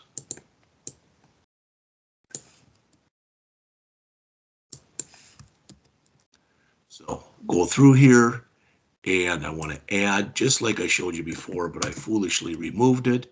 So lst numbers dot items dot add, and we want to add this. There's that display. So giving me an error or a warning there. I think I missed a curly. Somehow I didn't copy that over. There we go. So now I should be able to come back to here and let's see, remove this and this. All right, I'll come back in just one moment. Let me run it first and see if it works. All right. Now, as I told you, I can make those numbers in there a lot bigger. So let's do that.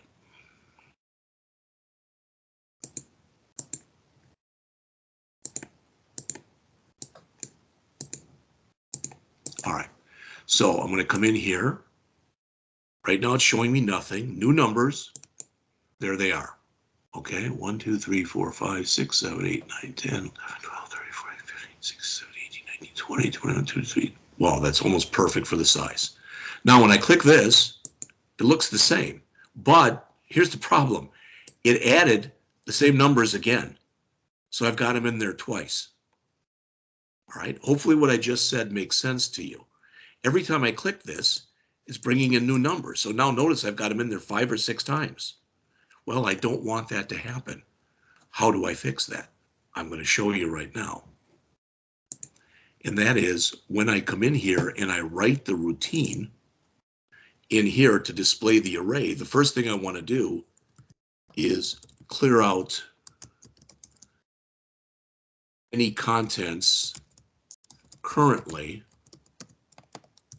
existing in the list box. And how do I do that? I put the name of the list box, LST numbers, dot items, well, you can see it right here, dot clear. All right, and that should fix it. So let's look and see if it does.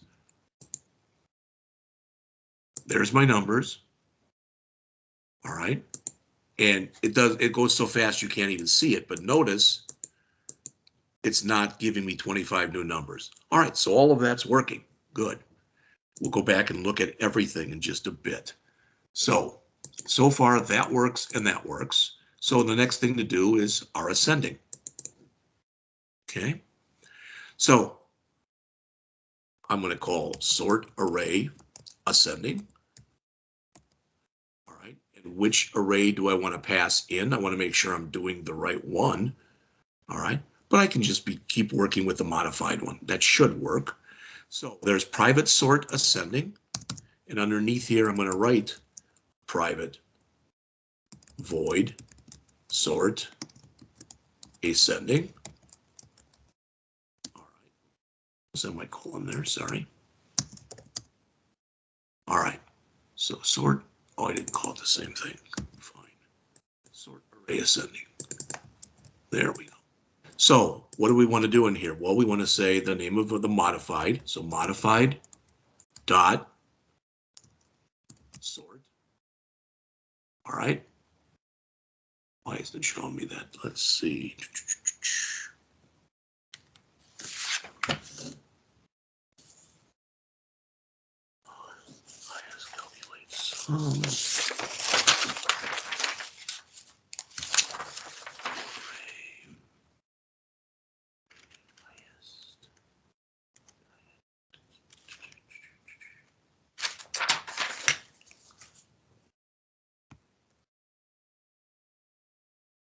So it doesn't like something. What isn't it like? Oh, because I'm writing it wrong. It's array.sort. And we want to sort modified. Okay. All right. And I have to spell it right, not modified. There we go. All right. Now that we've displayed it, what do we want to do? Well, guess what? We want to actually, now that we've sorted it, what do we want to do? We want to display it. All right. So I can come in here and call display array. But I want to not display original. I want to display modified. All right. I'm going to move this because this I'm using all over the place. I'm going to move this down to almost the end of where I am here. Okay. What did I do?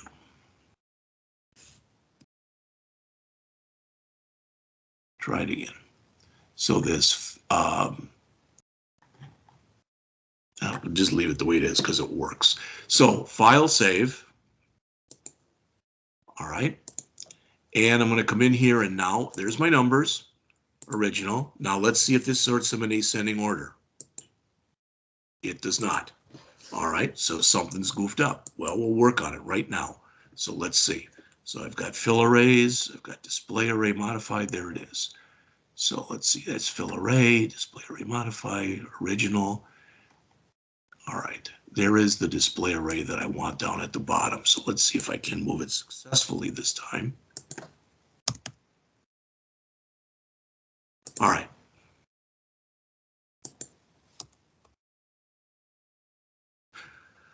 So when I click the button for sort ascending, I'm calling sort array ascending, which should do the sort. All right. Then I'm calling display array and I'm passing it in the modified array,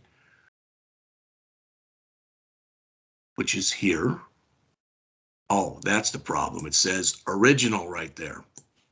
I want to say the name of the array that I passed in. So this should just be A. All right, so let's double check it again. So File, Save All.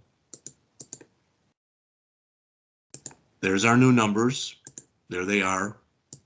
They're in ascending order. Okay. Now, again, if this doesn't make sense to you, I'm going to go over all of it when we get done. Okay. So we just had this thing that we wrote called sort array ascending. That's right here. I'm going to copy that.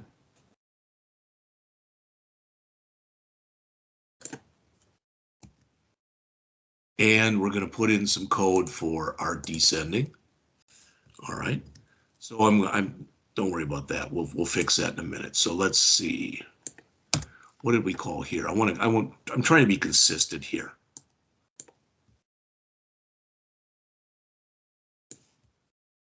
So I'm going to call sort array descending, which I haven't written yet, but I will in just a second. And then I'm again going to display the array modified. All right. So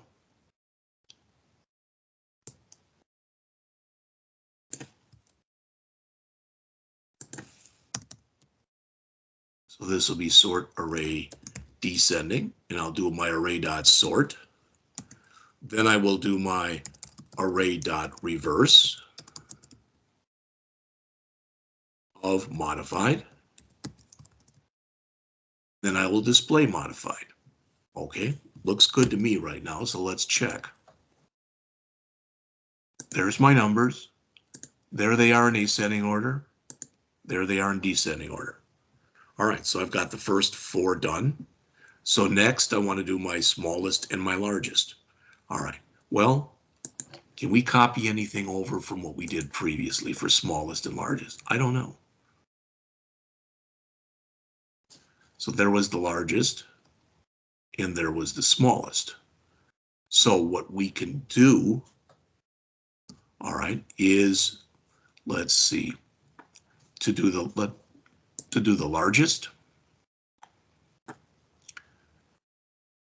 we'll do the smallest first because that's the order. So we can call here, what do we want to do? Well, we actually want to sort the array in ascending order. Do we have one? Yeah, there it is. So we can call sort array ascending. All right. And now, just so you know, so I can call sort array ascending. I could display the array, but the only thing that I really want to display is that first element. All right. So what I'm going to do is I'm going to use a message box for that. We've done this before where we come in and we say private void. Now I'm not going to call it show error message, just show message. There are going to be no errors in here, hopefully. All right. And what do I want to pass in? A string for the message and a string for the title. All right. Put this over 2 lines just so you can see everything. And we'll do that message box.show that we've been doing. What do we want to show? The message, then the title, then our buttons, just with an OK button, and then our icon.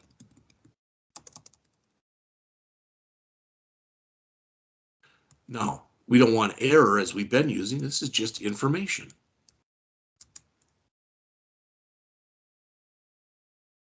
All right, so after we sort it in ascending order, all we want to say here is we will put in a call to our show message. All right, and the message will be the smallest number is plus, and what is that? Well, that'll be the first array element. So it'll be modified 0 dot string. All right. We need to put a title in here. Smallest array element. All right. Looks like it still doesn't like something, so let's look. It says plus cannot be applied. Oh, okay, plus smallest element is paren. There we go. So that'll be our smallest. Let's see if that's working. Numbers, ascending, descending, it doesn't matter. All right. And actually it will, so we're going to look at that in a bit, but I'm going to put in here ascending. So the smallest is 5. Okay, so that worked. All right, now we've got to do the descending, which right now doesn't do anything. All right, I'm sorry, the largest, which doesn't do anything.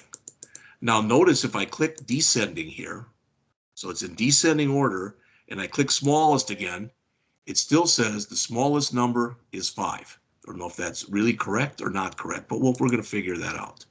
So I want to do largest now.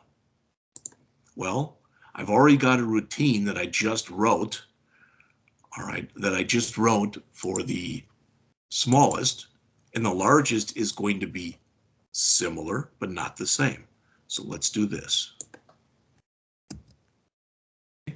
So let's come over here, click on our largest button. There it is. And let's look here. So on our smallest button, we did it in ascending order, and then we did a show message. All right. Well, here we want to do that, but after we do that and do that sort array ascending, then we want to do a let's see, sort array ascending, and we want to sort. We want to say our modified dot array dot reverse modified. All right. Then we want to say the largest number, and this will be largest.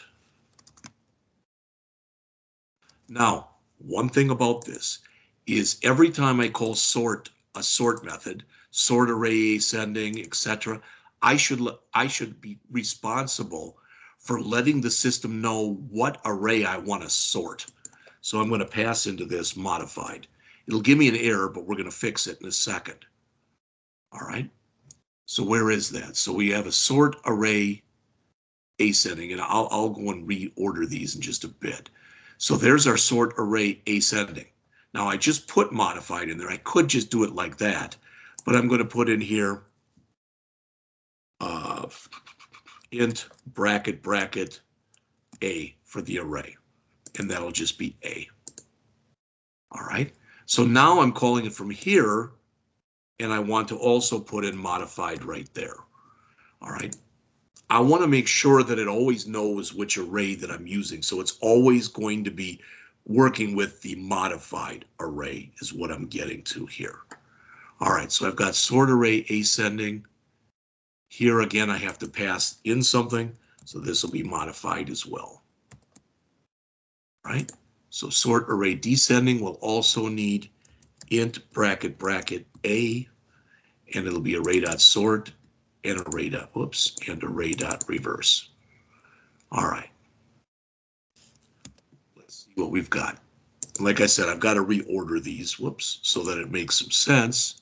It says there's no argument. Okay, again, array ascending, and this will have to be modified. All right, looks like I've gotten all the errors out of there. So new numbers, ascending works, descending works, smallest number is 17. I'm going to do it in ascending order again. The largest number is 94. So we now have 1, 2, 3, 4, 5, 6 working buttons in here. Well, that's good. All right, we now have 6 working buttons. So next we're going to do the sum, and we're going to do the average. All right, and again, for what I'm showing you here, there are multiple ways of doing this. I'm not at all claiming, hey, you should do it the way I'm doing it, because it's definitely the best way. It's a way of doing it. All right, so down here, again, I've got 1, 2, 3, 4, 5, 6 done. So my next one will be my sum. All right, so what do I want to do here? Well, I'm going to say calculate and display sum, and I'm going to call a routine. I'm going to pass modified to that routine.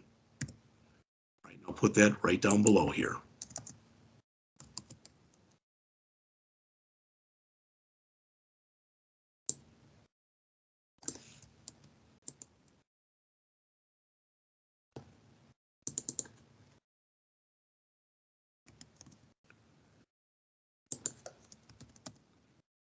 All right, so I will come through and write a loop. Got that in here already, so I'm just going to cheat and grab that.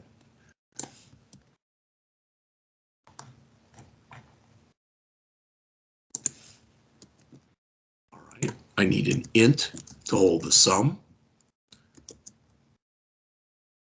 So let's go down to here. We'll say sum plus equals modified LCV. Well, that's good. Now I want to basically do the show message again. Okay. So the sum of all array elements is, and this will be sum .toString, and this will be sum of array elements. So sum of array elements. So let's test that one. I'm going to keep testing all the other ones too. So there's my numbers: ascending, descending, smallest, largest, and there's my sum. Okay, well, that looks pretty good. Now I've got to do the average. Well, one thing I can do with the average, this may be a little bit of repetitive code, but this is the way I'm going to do it to show this to you. And that is this. For the average, first thing I'm going to do is I'm going to call calculate and display sum.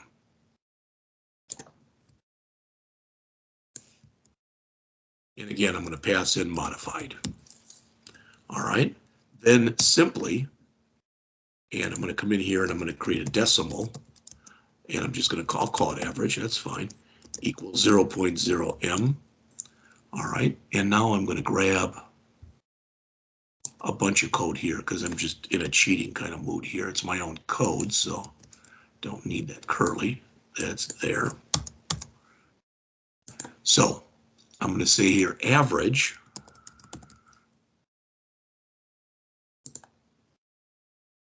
equal.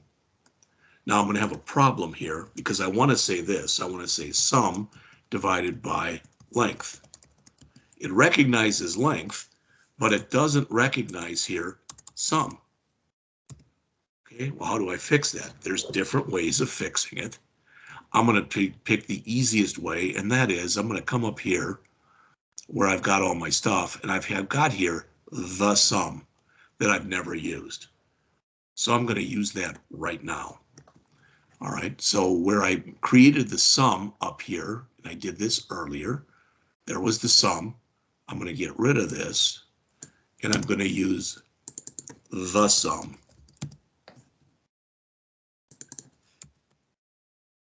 And the reason I'm doing that is now that is also available in here. All right, so I've now got that. So got all this. Oops, this should be inside of here. That's why I'm getting the error. All right, so the average of all array elements is, and that'll be average to string. And I'll put that to 2 decimal places. And this will say average. All right, so let's take a look at what we've got. So there's my numbers. Again, that doesn't change anything. All right, but I do want to show you something. Notice the order here, 37, 8, 14, 63. You can see all those. All right, now I'm going to click ascending. Now I'm going to click original again, and it's back to the original order. All right. So ascending works, descending works, smallest, 1, that works, largest, 97, that works, sum, 1209, average, 20. Oh, my average looks wrong. It says the sum of all. Oh, okay. I'll fix that in a bit. And then there's the average, 96. All right. So that's kind of poor. And what I mean is, what we're doing is we're printing out the sum before we're printing out the average. And the reason that we're doing that is, remember that when we come in here, we're calling calculate and display sum, which comes in here and does this. So how do I fix that? There's different ways. I'm going to pick what I consider to be the easiest way, and that is I'm going to pass a number in here that's going to be the number 2.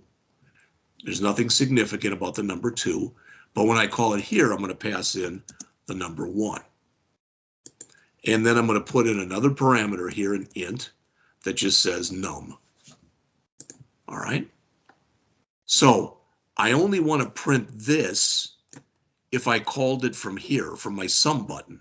So all I have to do is come in here and say if num equal 1,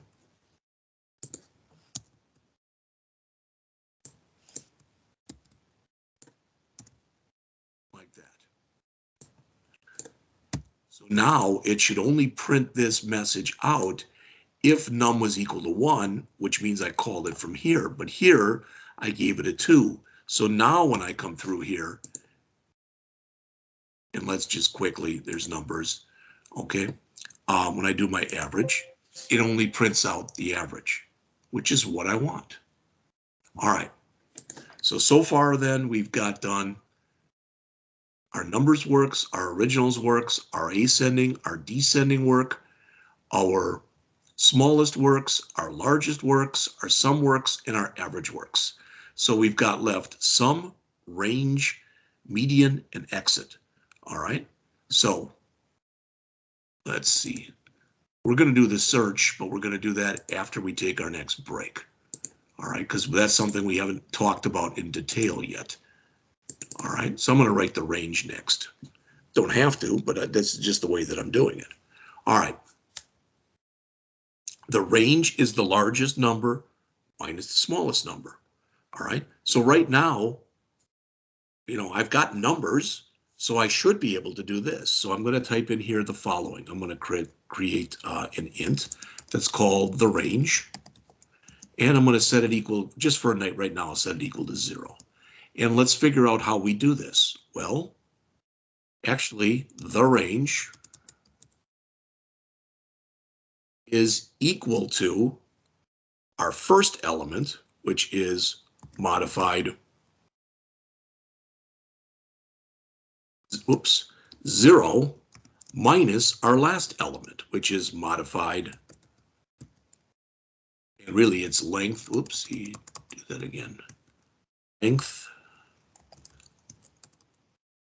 minus 1. That'll be the last one. But the problem with that is that could give me a negative number back. It's possible. All right, so I'm going to say math.abs because it allows me to use the absolute value function. All right. And now that I think about it, I could just put all that right there in one line. And now I want to call my show message.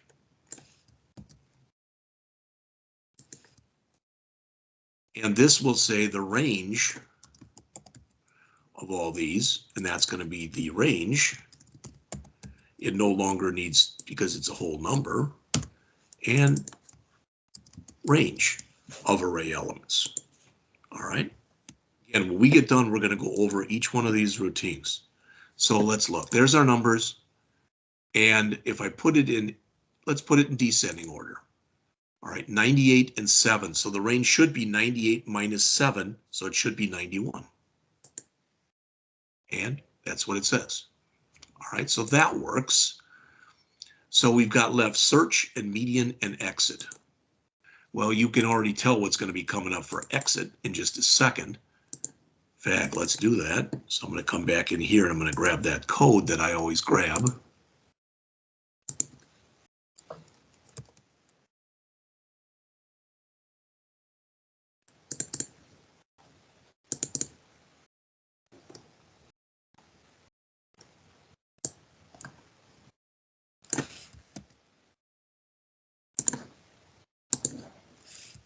That in there, and let's just quickly run it and make sure that exit works. No, exit, yes, okay. So right now, out of our whole interface that's here, everything works except we haven't done yet. We haven't done the search and we haven't done the median. All right. It's been a while since we've had a break. It's 10:17. Let's come back and let's make it 10:30, please. All right, so we'll pick it up at 10:30. So let me set up a timer right now.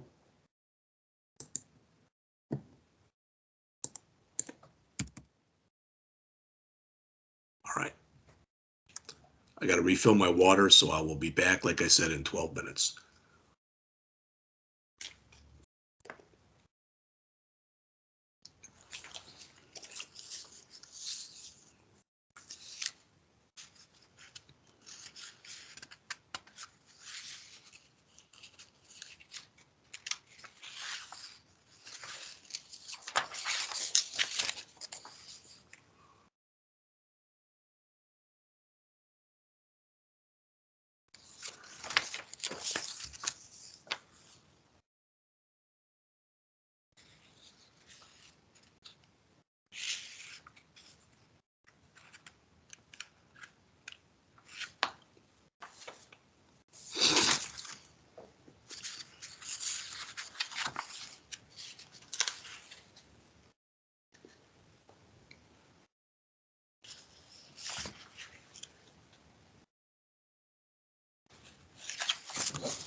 All right, once again, I am back. And as far as our interface here goes, again, I've mentioned this before, but I just want to say it again, and that is we now have the first, second, third, fourth, fifth, sixth, seventh, and eighth buttons working. We got to do the ninth. We'll do that in a bit. We've got the 10th button working, our range. We're going to do the median next, and we've got the exit button working. Now the median, I grabbed this off the internet. The median is defined as being the middle value in a list that's ordered from smallest to largest. Okay, well, I think that makes, hopefully at least that makes sense. So let's make an int and we'll call it the median. All right, I'm just going to set it right now equal to 0, but we want our list to make sure it's ordered from smallest to largest. All right, we already know how to do that. All right, in fact, let's do this. Let me get rid of this. And let's type in calculate and display median. All right. So I'm going to write that down, or write that routine rather right here. Private void calculate and display median. And again, I'll have this thing that says the median, and then I want to sort my array. So I want to say array.sort and modified. That's the one I want to sort. And once I do that now, well, there's 25 elements in there, right? In fact, let me just to show you this real quick. You've seen it already, but so there's 25 elements. Let's put them in ascending order. So we've got 25 elements. Technically, the one in the middle is the median. So 1, 2, 3, 4, 5, 6, 7, 8, 9, 10, 11, 12, 13. That's the median because there's 12 above it, and there are 1, 2, 3, 4, 5, 6, 7, 8, 9, 10, 11, 12 below it. So remember, 13 is array element number 12. And the reason I'm telling you that is we're basically done already.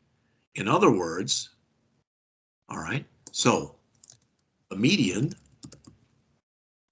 equals modified 12. All right, and now I can go in and grab one of my show messages.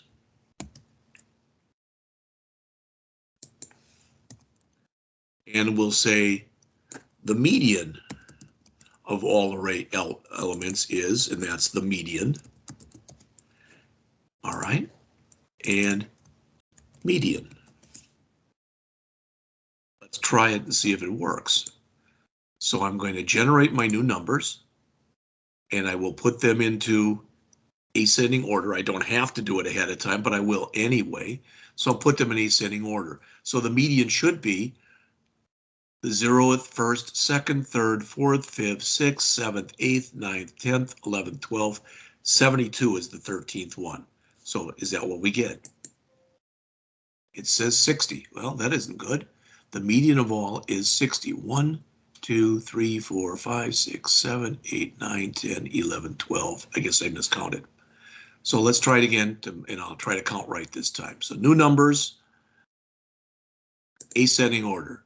0, 1, 2, 3, 4, 5, 6, 7, 8, 9, 10, 11, 12, 49. 1, 2, 3, 4, 5, 6, 7, 8, 9, 10. It should be 49 if I did this right. Median is 49. So we've got that done. So the only thing that's left to do on here is our search, and we're going to do that next.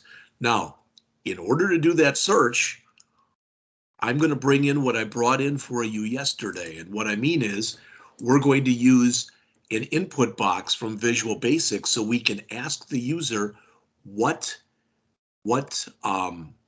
value they want to search for. What value they want to search for. All right. So the code will actually be put into our search. So it'll be put into right there. But before we do that, I want to do a couple things, just like we did yesterday. All right.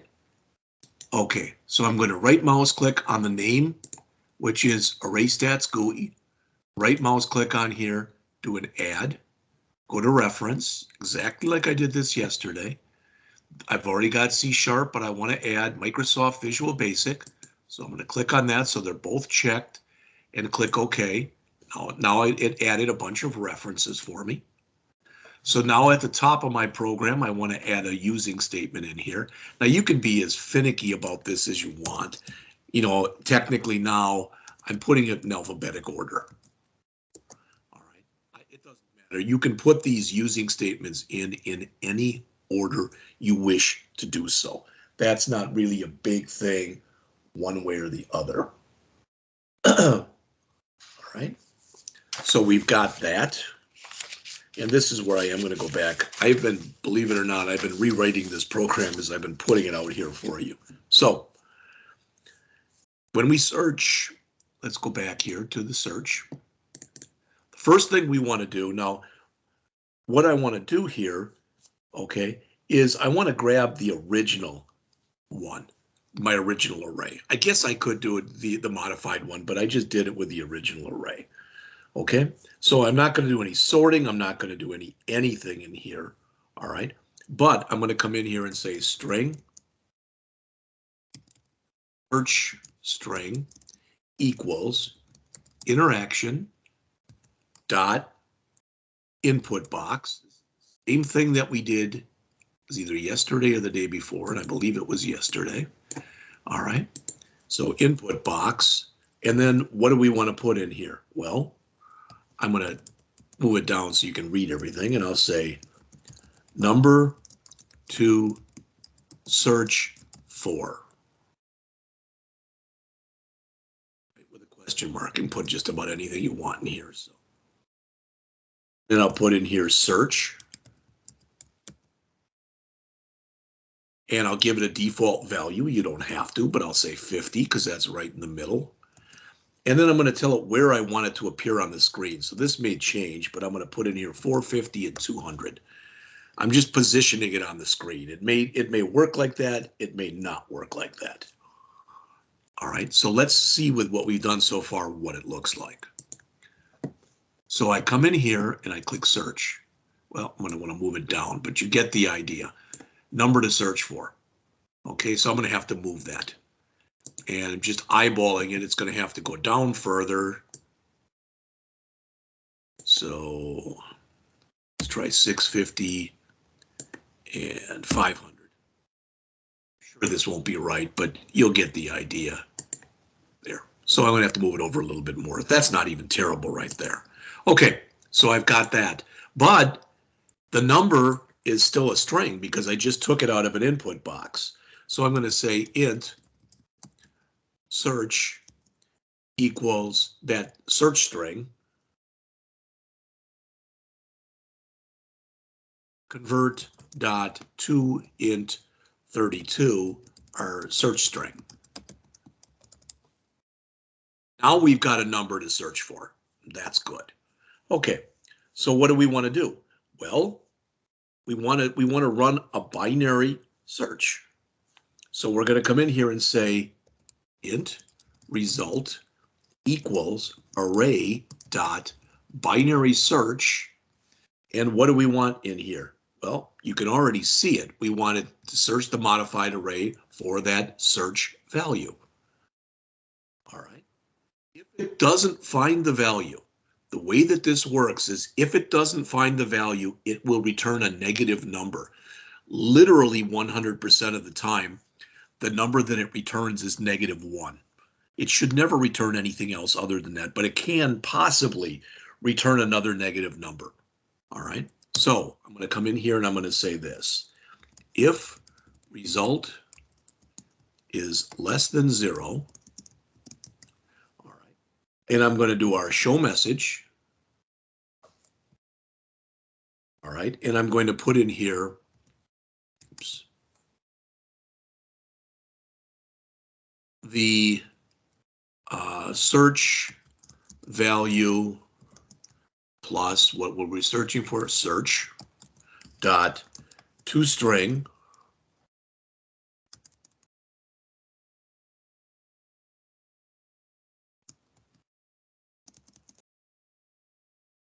was not found in the array. And then value not found. Okay. Let's see if that works. So I'm going to come in here and I'm going to search for a number I know is not in there. So looking at this, we can put it in ascending order. Okay. In fact, I think it has to be in ascending order, to be honest with you. Yeah, it does. Okay, so 31 is there, but 30 is not there. So I'm going to search and I'm going to put in 30. The search value 30 was not found in the array. Well, that's good. So that part works. All right.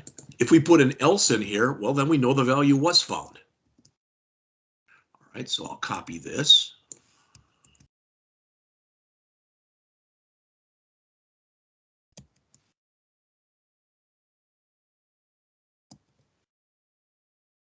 Oops.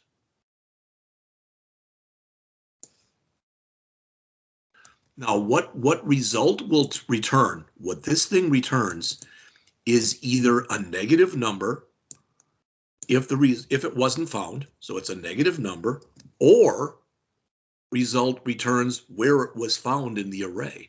So we can say here make these a little bigger. So was not found, and we want to say that this one was found, and this one was not found. All right, so now it was found in the array, so we can say value found, but we can also let them know where it was found. At position number string. All right. All right. So we come in here. We will put our numbers in ascending order. And let's look for one that is in there and one that's not. So 70 is in there. And it's at position 0, 1, 2, 3, 4, 5, 6, 7, 8, 9, 10, 12, 13, 14. It looks like it's at position 15, if I counted right. All right, so position 15. So search for 70. It was found at position 15. All right, and we know that 71 is not in there. So I will search for 71. And 71 was not found in the array. All right, so to my knowledge, we have now put everything in here for every button, but there's one more thing I want to add.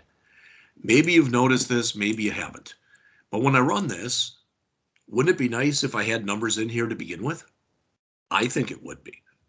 All right, well, how do I do that? Well, remember, we've got this thing in here for our button so that when we want new numbers, we call fill arrays. All right, well, there's nothing at all to stop us from, in our load event for our form, calling fill arrays. So when the form loads, we should now have 25 numbers in there. And you notice we do. Now I'm going to clean this up. All right, and I'm going to write some decent comments for it. But I want to take literally, it's 10:43, 5 to 10 minutes to go over everything that's in here. All right. And my hope is that as we're going through this stuff, if something does not make sense, you will ask. All right. So taking it from the top, length, minimum, and maximum are my values that are in there. Okay.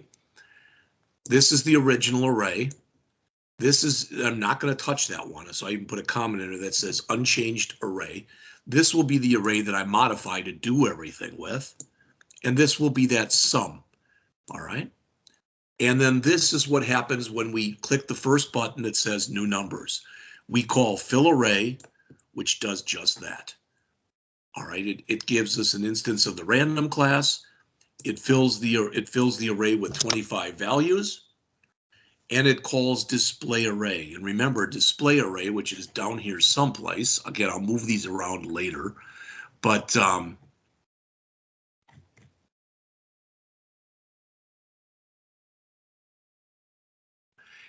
it just clears out the list box and then fills the list box up with whatever array we passed into it.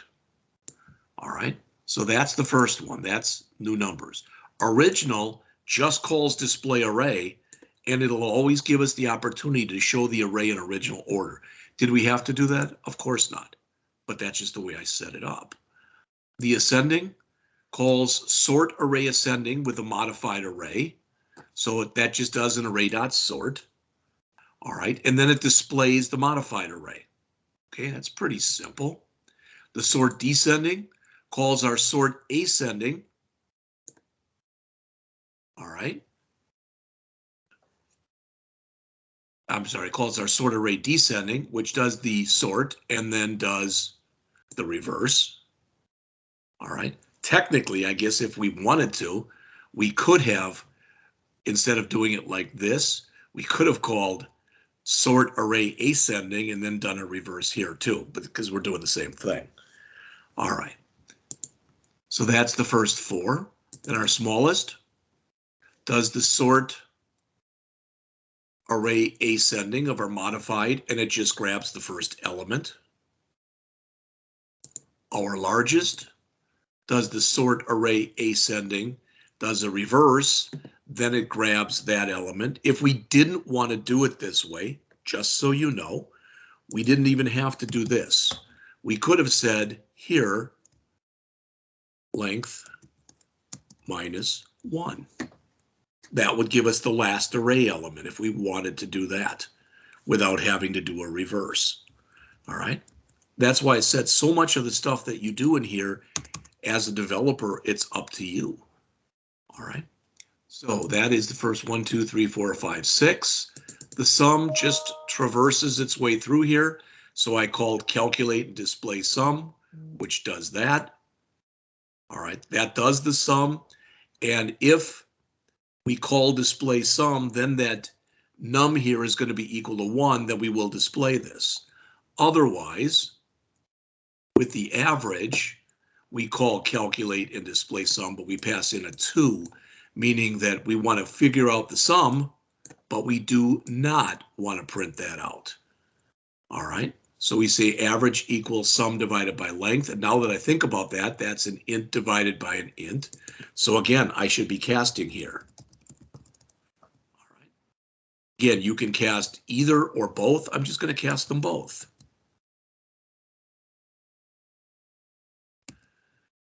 And we got our message. All right, search we just went over.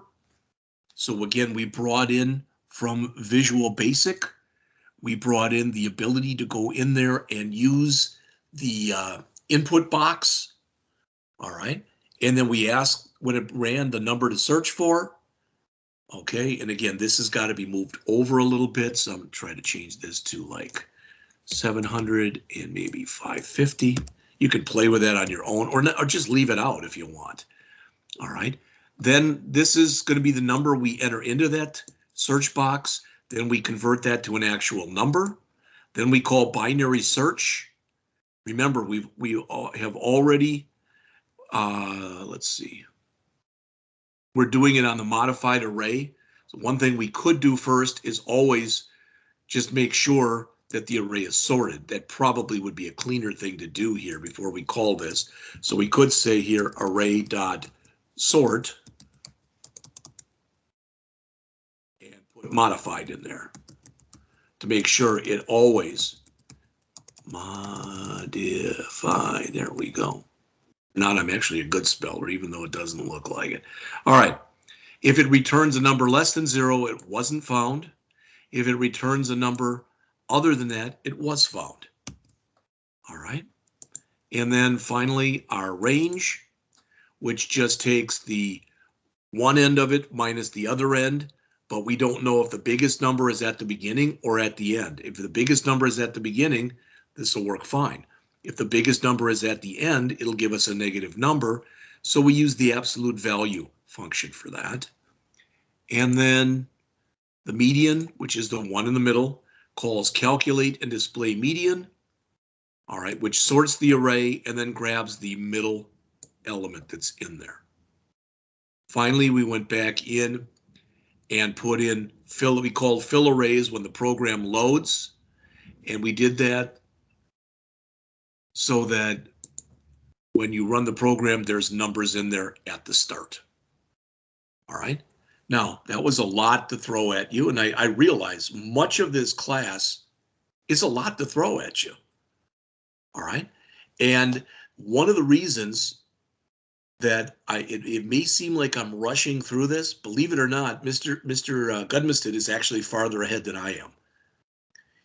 The other day, he gave the lecture that I'm going to give in just a bit on the rest of collections.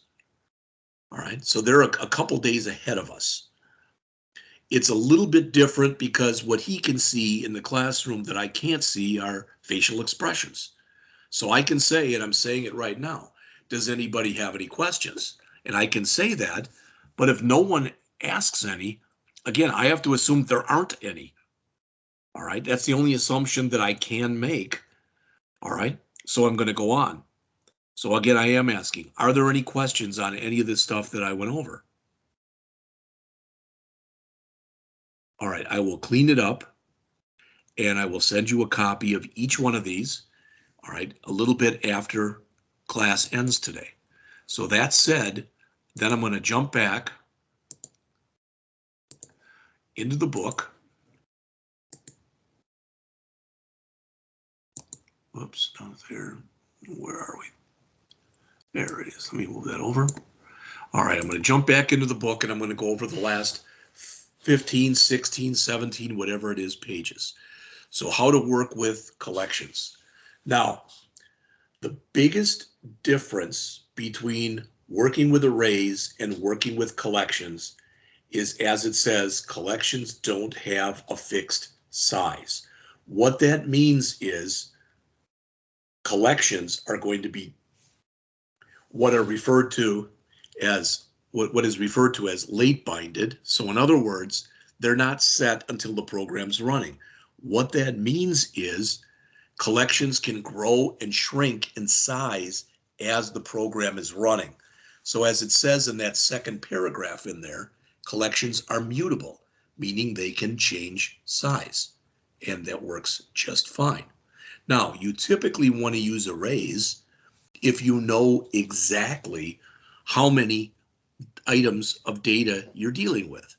So if you know that by default, you'd want to use an array. All right. And if you don't, all right, you would use a collection. Well, the other thing too is arrays have certain methods that are available to them that aren't available to collections. All right. So in the rest of the chapter here, they're going to talk about 5 types of collections. You can read them yourselves. The one you're going to use most of the time are lists. Probably the order I'd say would be lists, then array lists, then sorted lists, and queues and stacks would be kind of bringing up the rear, so to speak. All right. So it says here, .NET provides 2 types of collection classes. The first type are referred to, as they say in here, as untyped. Now, the good news is with an untyped collection class, you can store anything you want in it. The bad news is, all right, once you start to work on your code and run it, typically, if you add the wrong type, as far as the system is concerned, you'll get an error.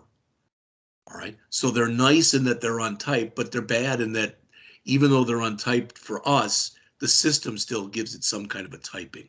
The second one are type lists, which are typically known as generics. Those are the ones you're going to use most often. Now, what you'll see in here is you get a new type of syntax. So before we look at the syntax, let's look at what's at the top here on page 251. So how arrays and collections are similar. Both of them are designed to hold multiple things. All right, they both can be value types and they both can be reference types. Now, when you say, well, what do you mean a reference type for an array? Don't worry about that now. Again, when we get into chapter 12, you'll learn exactly what that means. How are they different? No, look at, because the first one's a big one. Arrays are part of C#. collections are .NET classes. So for lack of better words, they're kind of an add-on. They're available in any .NET language. So are arrays, but C# arrays are particular to C#. .NET collections are the same regardless of the language you're using. All right. I'm going to jump down to the third one next. Arrays are fixed in size. Again, I gave you the definition where I said if something is early binded, it's set at compile time so it cannot change. That's what arrays are. Collections are late binded, so the system doesn't figure out their size until runtime. That's why they're variable in size. All right. And in the middle, collection classes provide methods to perform operations that arrays don't provide. So you can do some stuff, especially manipulating and moving values around, etc., that are much easier to do in collections than they are to do in arrays. Now, here's the new syntax. For instance, if you're using a list, it's list, and then in here you've got T, and T is basically, you're going to see it in a minute, the type of variable that you're putting in there. All right. Now notice in here, sorted list, K and V. Well, much of the stuff that you work with in computer terminology are worked with what are called key value pairs. And if you say, I don't know what those are, I actually think you do. And what I mean is this. Let's suppose I asked you what this word meant. All right. And I said, hey, what does collection mean? And you said, you know what, I don't really know. So, but you do know that you can go out to dictionary.com and you can come in here and you can type in collection and hit enter. Well, what I'm telling you is this is the key and this is the value. All right. So when you liken them to like a definition or a dictionary term, the key is the word you're looking up and the value is the definition for that word. And it pretty much rings true. And that's how key value pairs work in here too.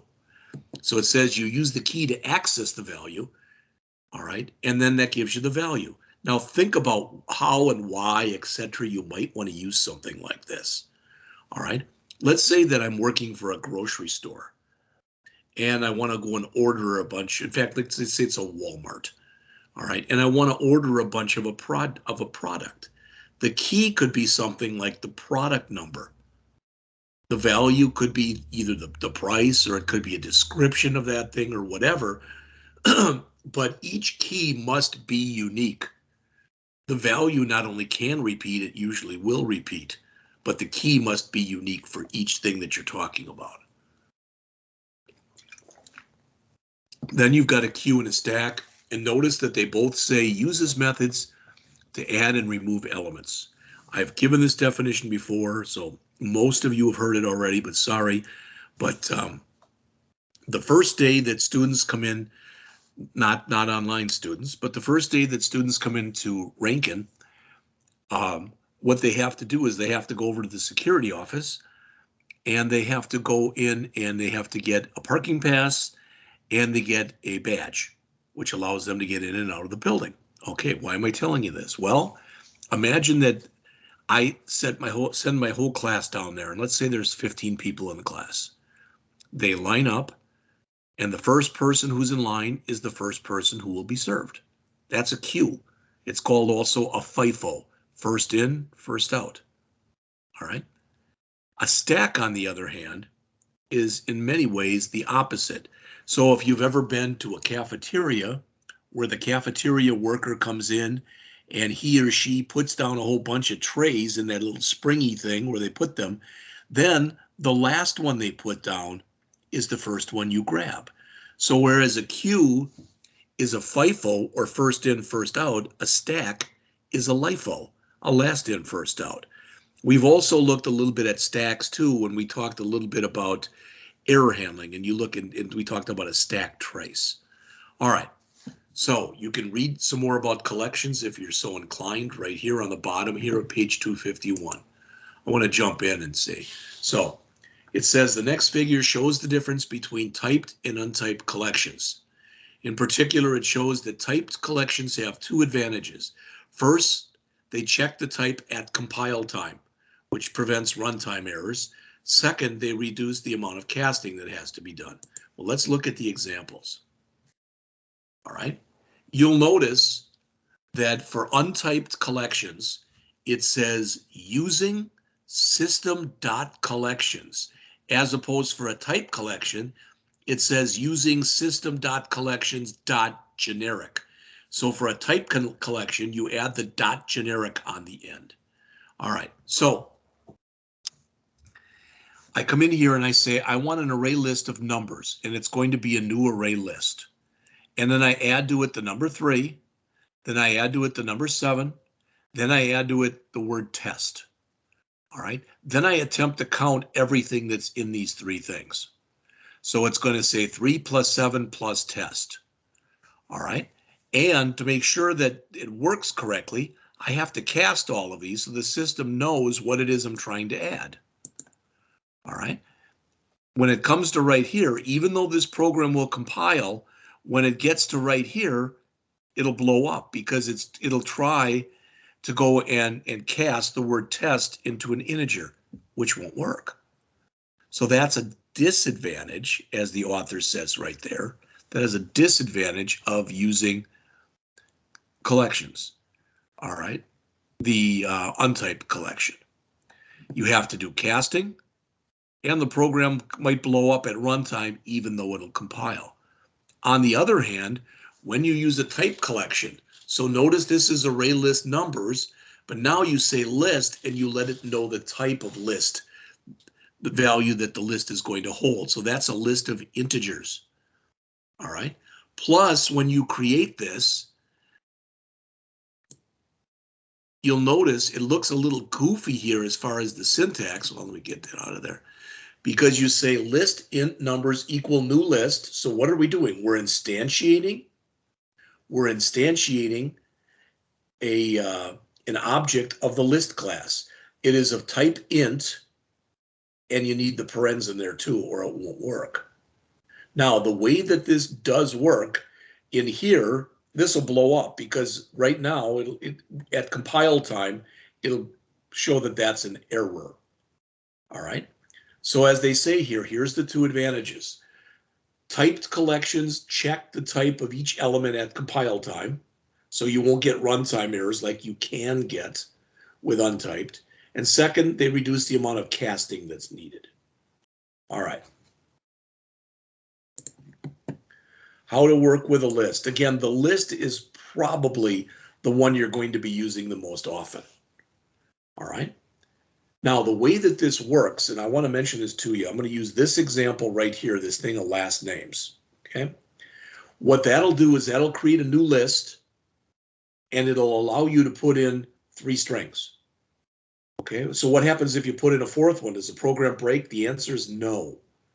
What happens when it reaches the capacity, which is 3 right there, it doubles in size. So it immediately doubles to 6. So if I add 3 more names and then add another name, which would be the 7th, now it doubles to 12. When that gets filled up, it doubles to 24. And it does this automatically without you having to do anything. All right. So when you set this up, you can put a number in here, which is how many values you want this to hold initially. As it says, the index for the first item is 0, so it counts like arrays do. So you can put a capacity in there. And here are some of the things you can do with lists. I'm not going to read those to you. You can take a quick look at them. But the bottom line is, all right, the bottom line is some of this stuff is either almost impossible or it involves a lot of programming to do this stuff with just an array.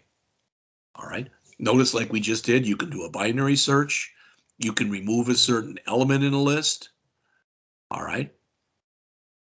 You can insert an element into a list.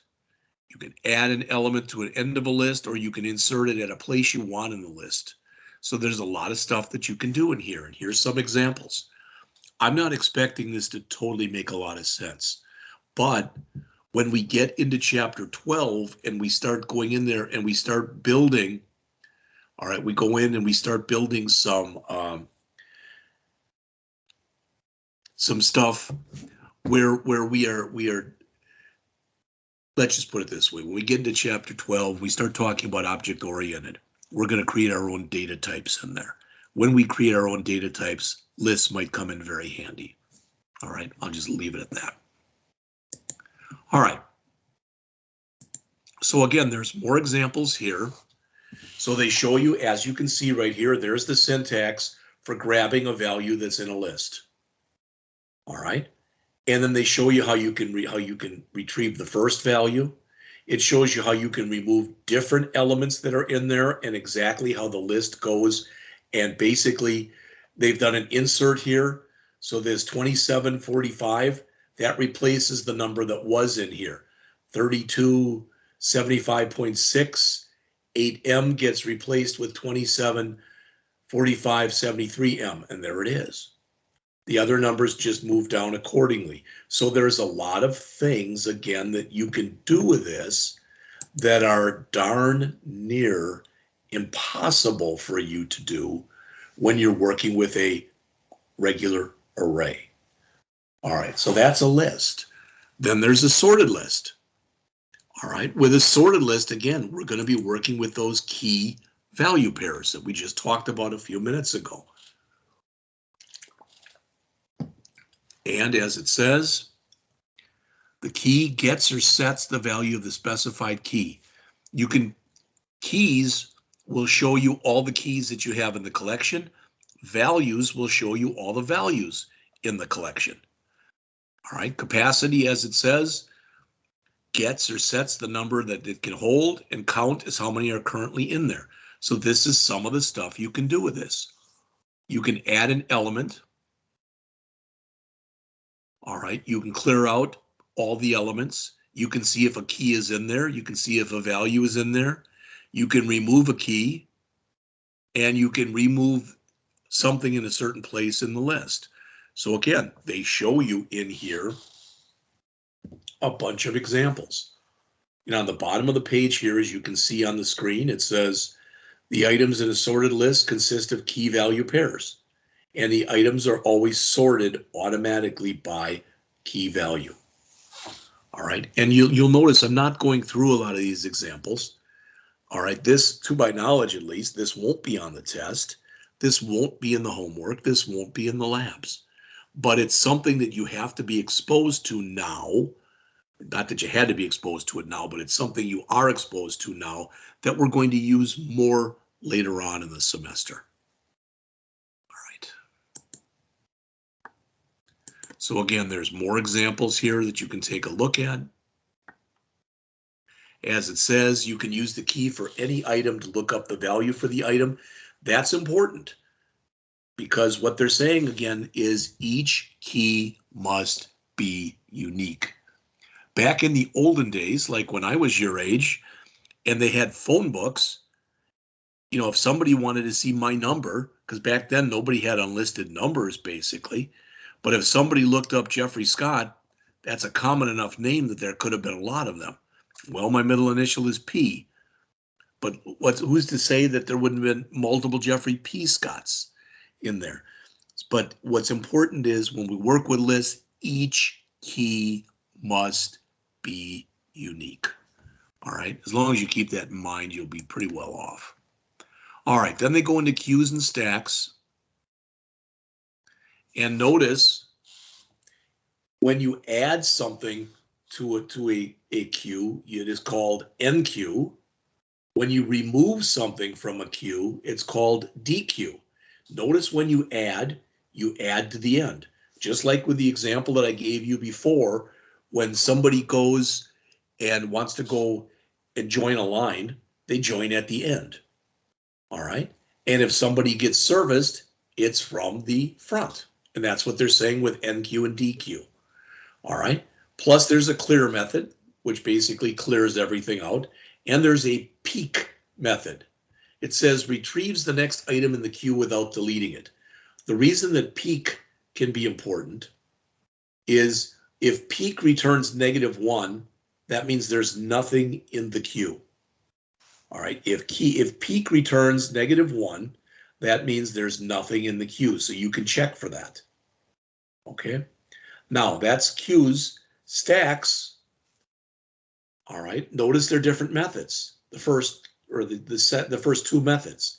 You can push, which puts something new. It's like if you came in with a new tray and pushed it right on the top. All right, and pop will take the first one out. So again, remember, this is a FIFO structure, first in, first out. This is a LIFO structure, last in, first out. All right. And that's what they say there. So you can have that, have a read on there if you're so interested. All right.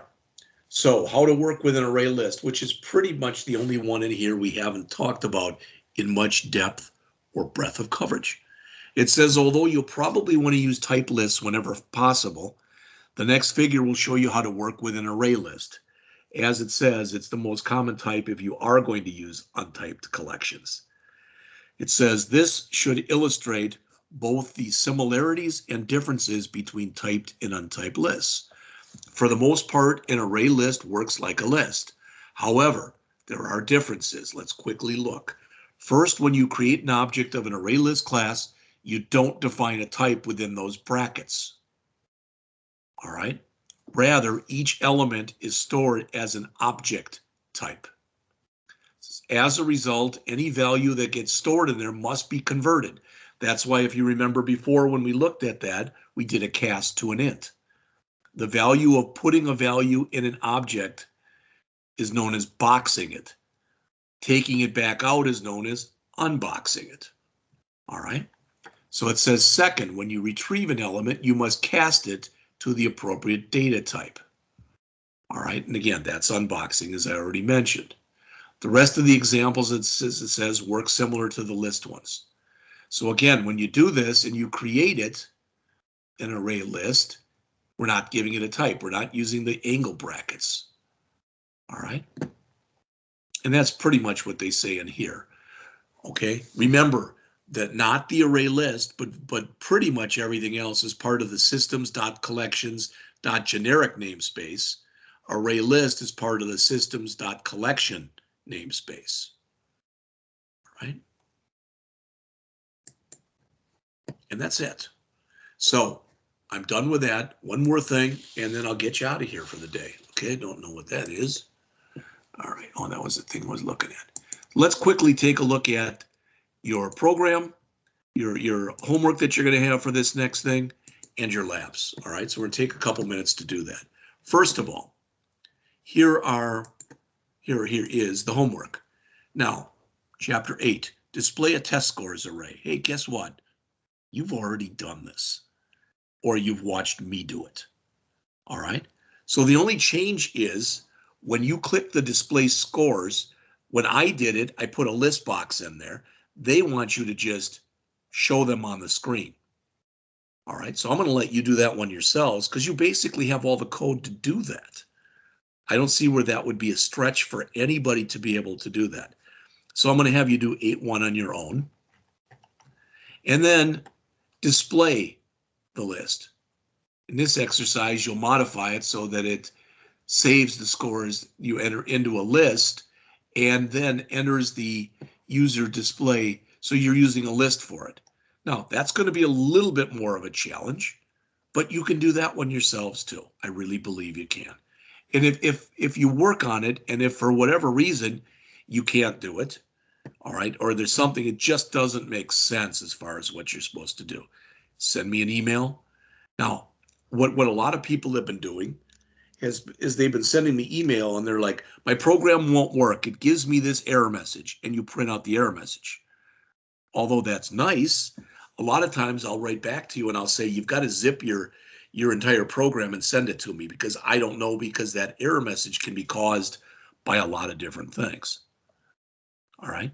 So let's look at this one. In this exercise, you'll add code that calculates the number of nights. All right. The total price and the average price.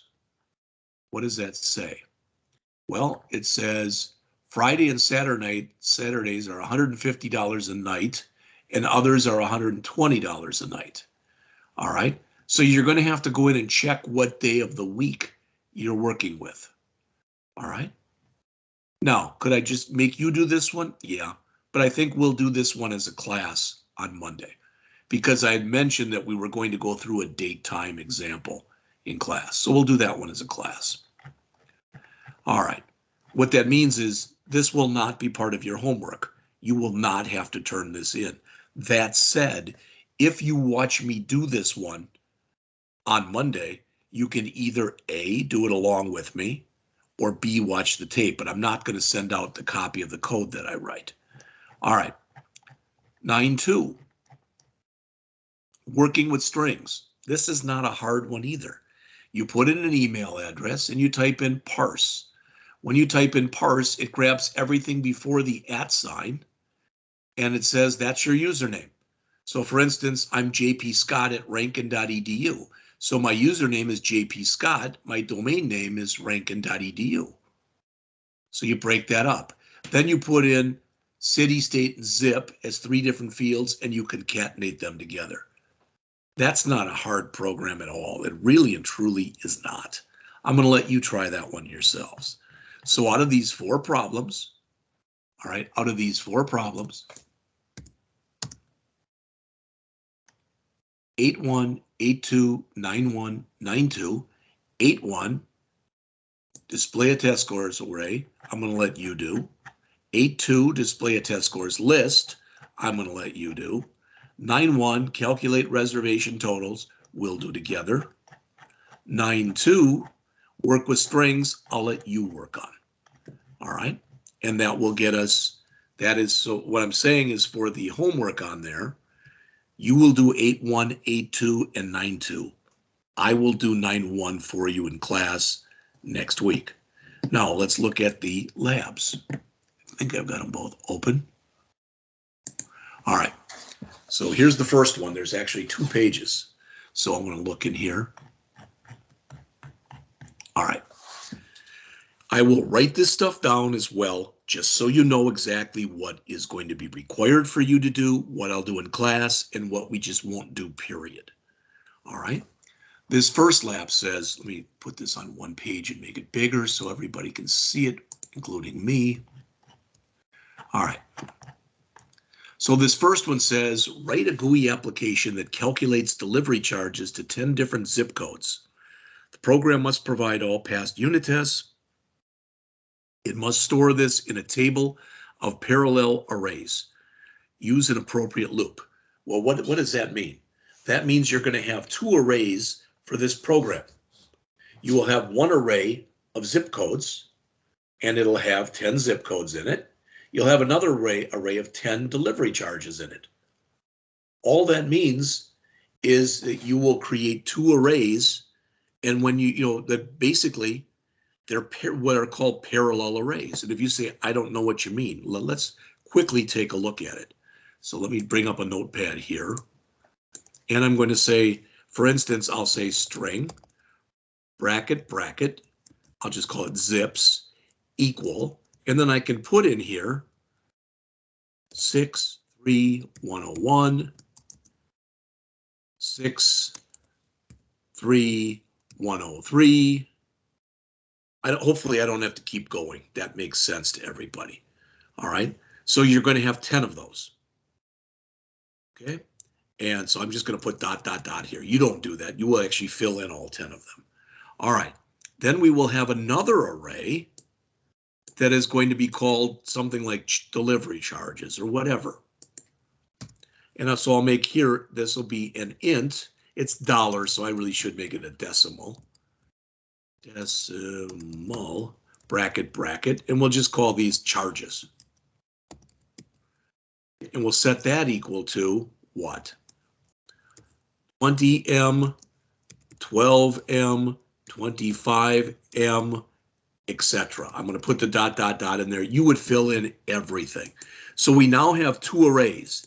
Each array will have 10 elements in it. So now if I go through and I write a loop down here later, and I say something like this: for int LCV equal 0, LCV is less than, I can pick either one of these because they're both 10, zips.length plus plus LCV. Now if I come in here and I write down as an example, let's say I don't know, I'm just going to put in a message box. So message box dot show, and I'm not going to worry about titles or message or whatever. I'm going to just put in here, literally what I'm going to put in here is zips LCV. All right, and then I do another message box. In fact, we'll put it like that. And then I'll put in here a plus sign, and I'll put in charges LCV. Well, what does that mean? That means that when I print this out later in the message box, it's going to look like this: 63101. And let's say after I do this and print this, I'll put in a tab. All right. So I'll have 63101 tab 20. Then on the next line, I'll have 63103 and a tab, and I'll put in 12. Then I'll have 63105 and a tab, and I'll put in 25, etc. These are called parallel arrays because since they're the same size, I can work with them in parallel. In other words, the first one here corresponds to the first one there, the second one to the second one, all the way through the last one to the last one. All right, I'm going to let you try this, and if you have problems, again, you'll just let me know. It's a simple interface. All right. Label, text box, button. Label, either a text box or a read-only text box or a label. That's it. There's not much to that one, so I'm going to let you try that one. All right. This one says here, write a program that calculates the cost of a resort stay based on the number of nights stayed. All right, so notice here we've got 4. 4 means it's $1.80 a night, so 4 times $1.80 is $7.20. On the other hand, if we'd have put in there 10, all right, 145 per night, so 145 times 10, this would have said 10, and this would have said 145, and this would have said 1,450. All right, I don't think that's a hard one, so I'm going to ask you to try doing that one as well. Now, the next one says, create this game database. And what we want to be able to do in here is you want to be able to either put in a name, like Call of Duty, and click search, and it should find this. Or you want to be able to put in a publisher, like Warframe, which isn't shown here, but, oh, that's one that doesn't exist. That one we'll do as a class. So we'll do LB6 game database as a class. All right, the next one then is a movie database. You can search either by the name of the movie or by the director. It's similar to the last one. I'll tell you what, we'll do that one as a class too. And the last one in here is this credit card masker. This is an important one because you have to use a bunch of the built-in string methods. All right, so I'll let you try that one. Again, I'm going to write all these out so you don't have to worry about it.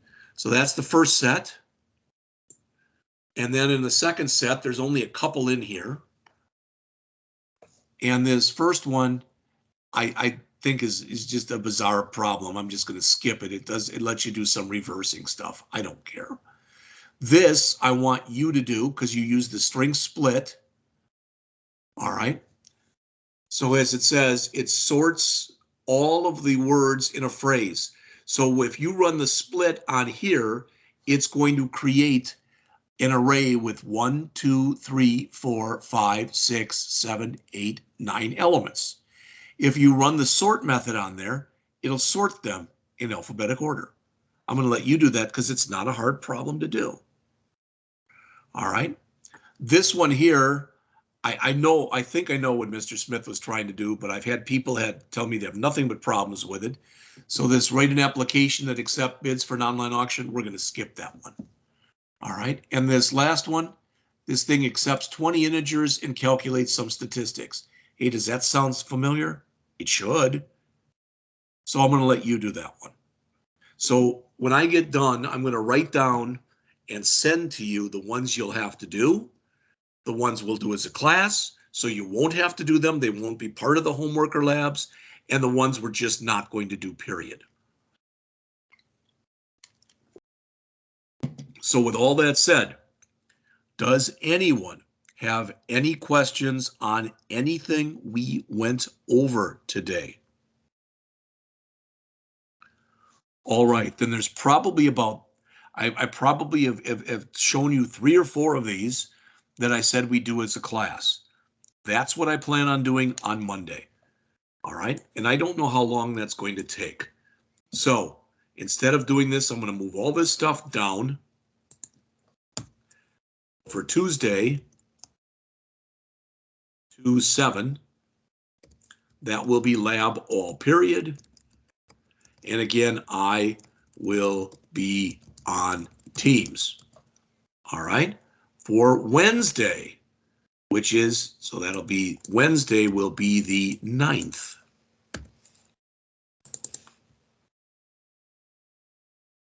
All right, so for that day, we will have the pretest, doing it just like we've done the other ones.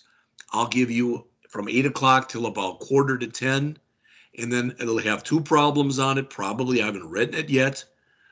And then we will go over that as a class. Then Thursday, which is the 10th, that will be your hands-on test, 1 week from yesterday. Then on Friday, which is the 11th, I will go over chapter 10. Now, I'm almost finished, so just bear with me a couple minutes, please. When we go over chapter 10, and where is my book? Close it. I must have closed it. All right, let me bring up Red Shelf again.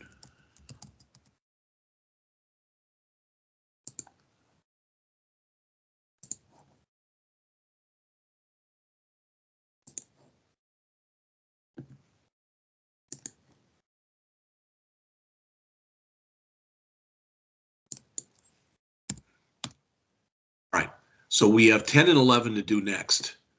All right, 10 says more skills working with Windows forms and controls, and 11 is on debugging. Now, I'm not saying I'm going to do this or not do this. Let's see how long it takes to do chapter 10 on a week from today, on that Friday. All right. If there's a lot of time left, we'll go in and I'll also lecture on chapter 11. If there's not, and let's just suppose for a second there's not, then I'm going to push this off like that. So I'll lecture on chapter 11 there. All right, and I'll remove this. And then we'll adjust stuff accordingly. So we lecture on 11, this would be lab. All right, and if I have to move this stuff down, then I have to move it down. All right, what I was hoping for was I would be allowed and have time on Friday, 2 weeks from now, to lecture on chapter 12. If that doesn't work, if we end up having instead our hands-on test, it's okay. So I will be continuously adjusting this as need be. But last thing that I just want you to know, I know it's review. Boy, if you haven't turned this in yet, you better darn soon. The stuff we're doing now for 8 and 9, which I will, again, put on the email exactly what is assigned, what I'll do for you in class, and what we're going to skip. That will be due a week from Sunday on the 13th. All right. Now I can get rid of this.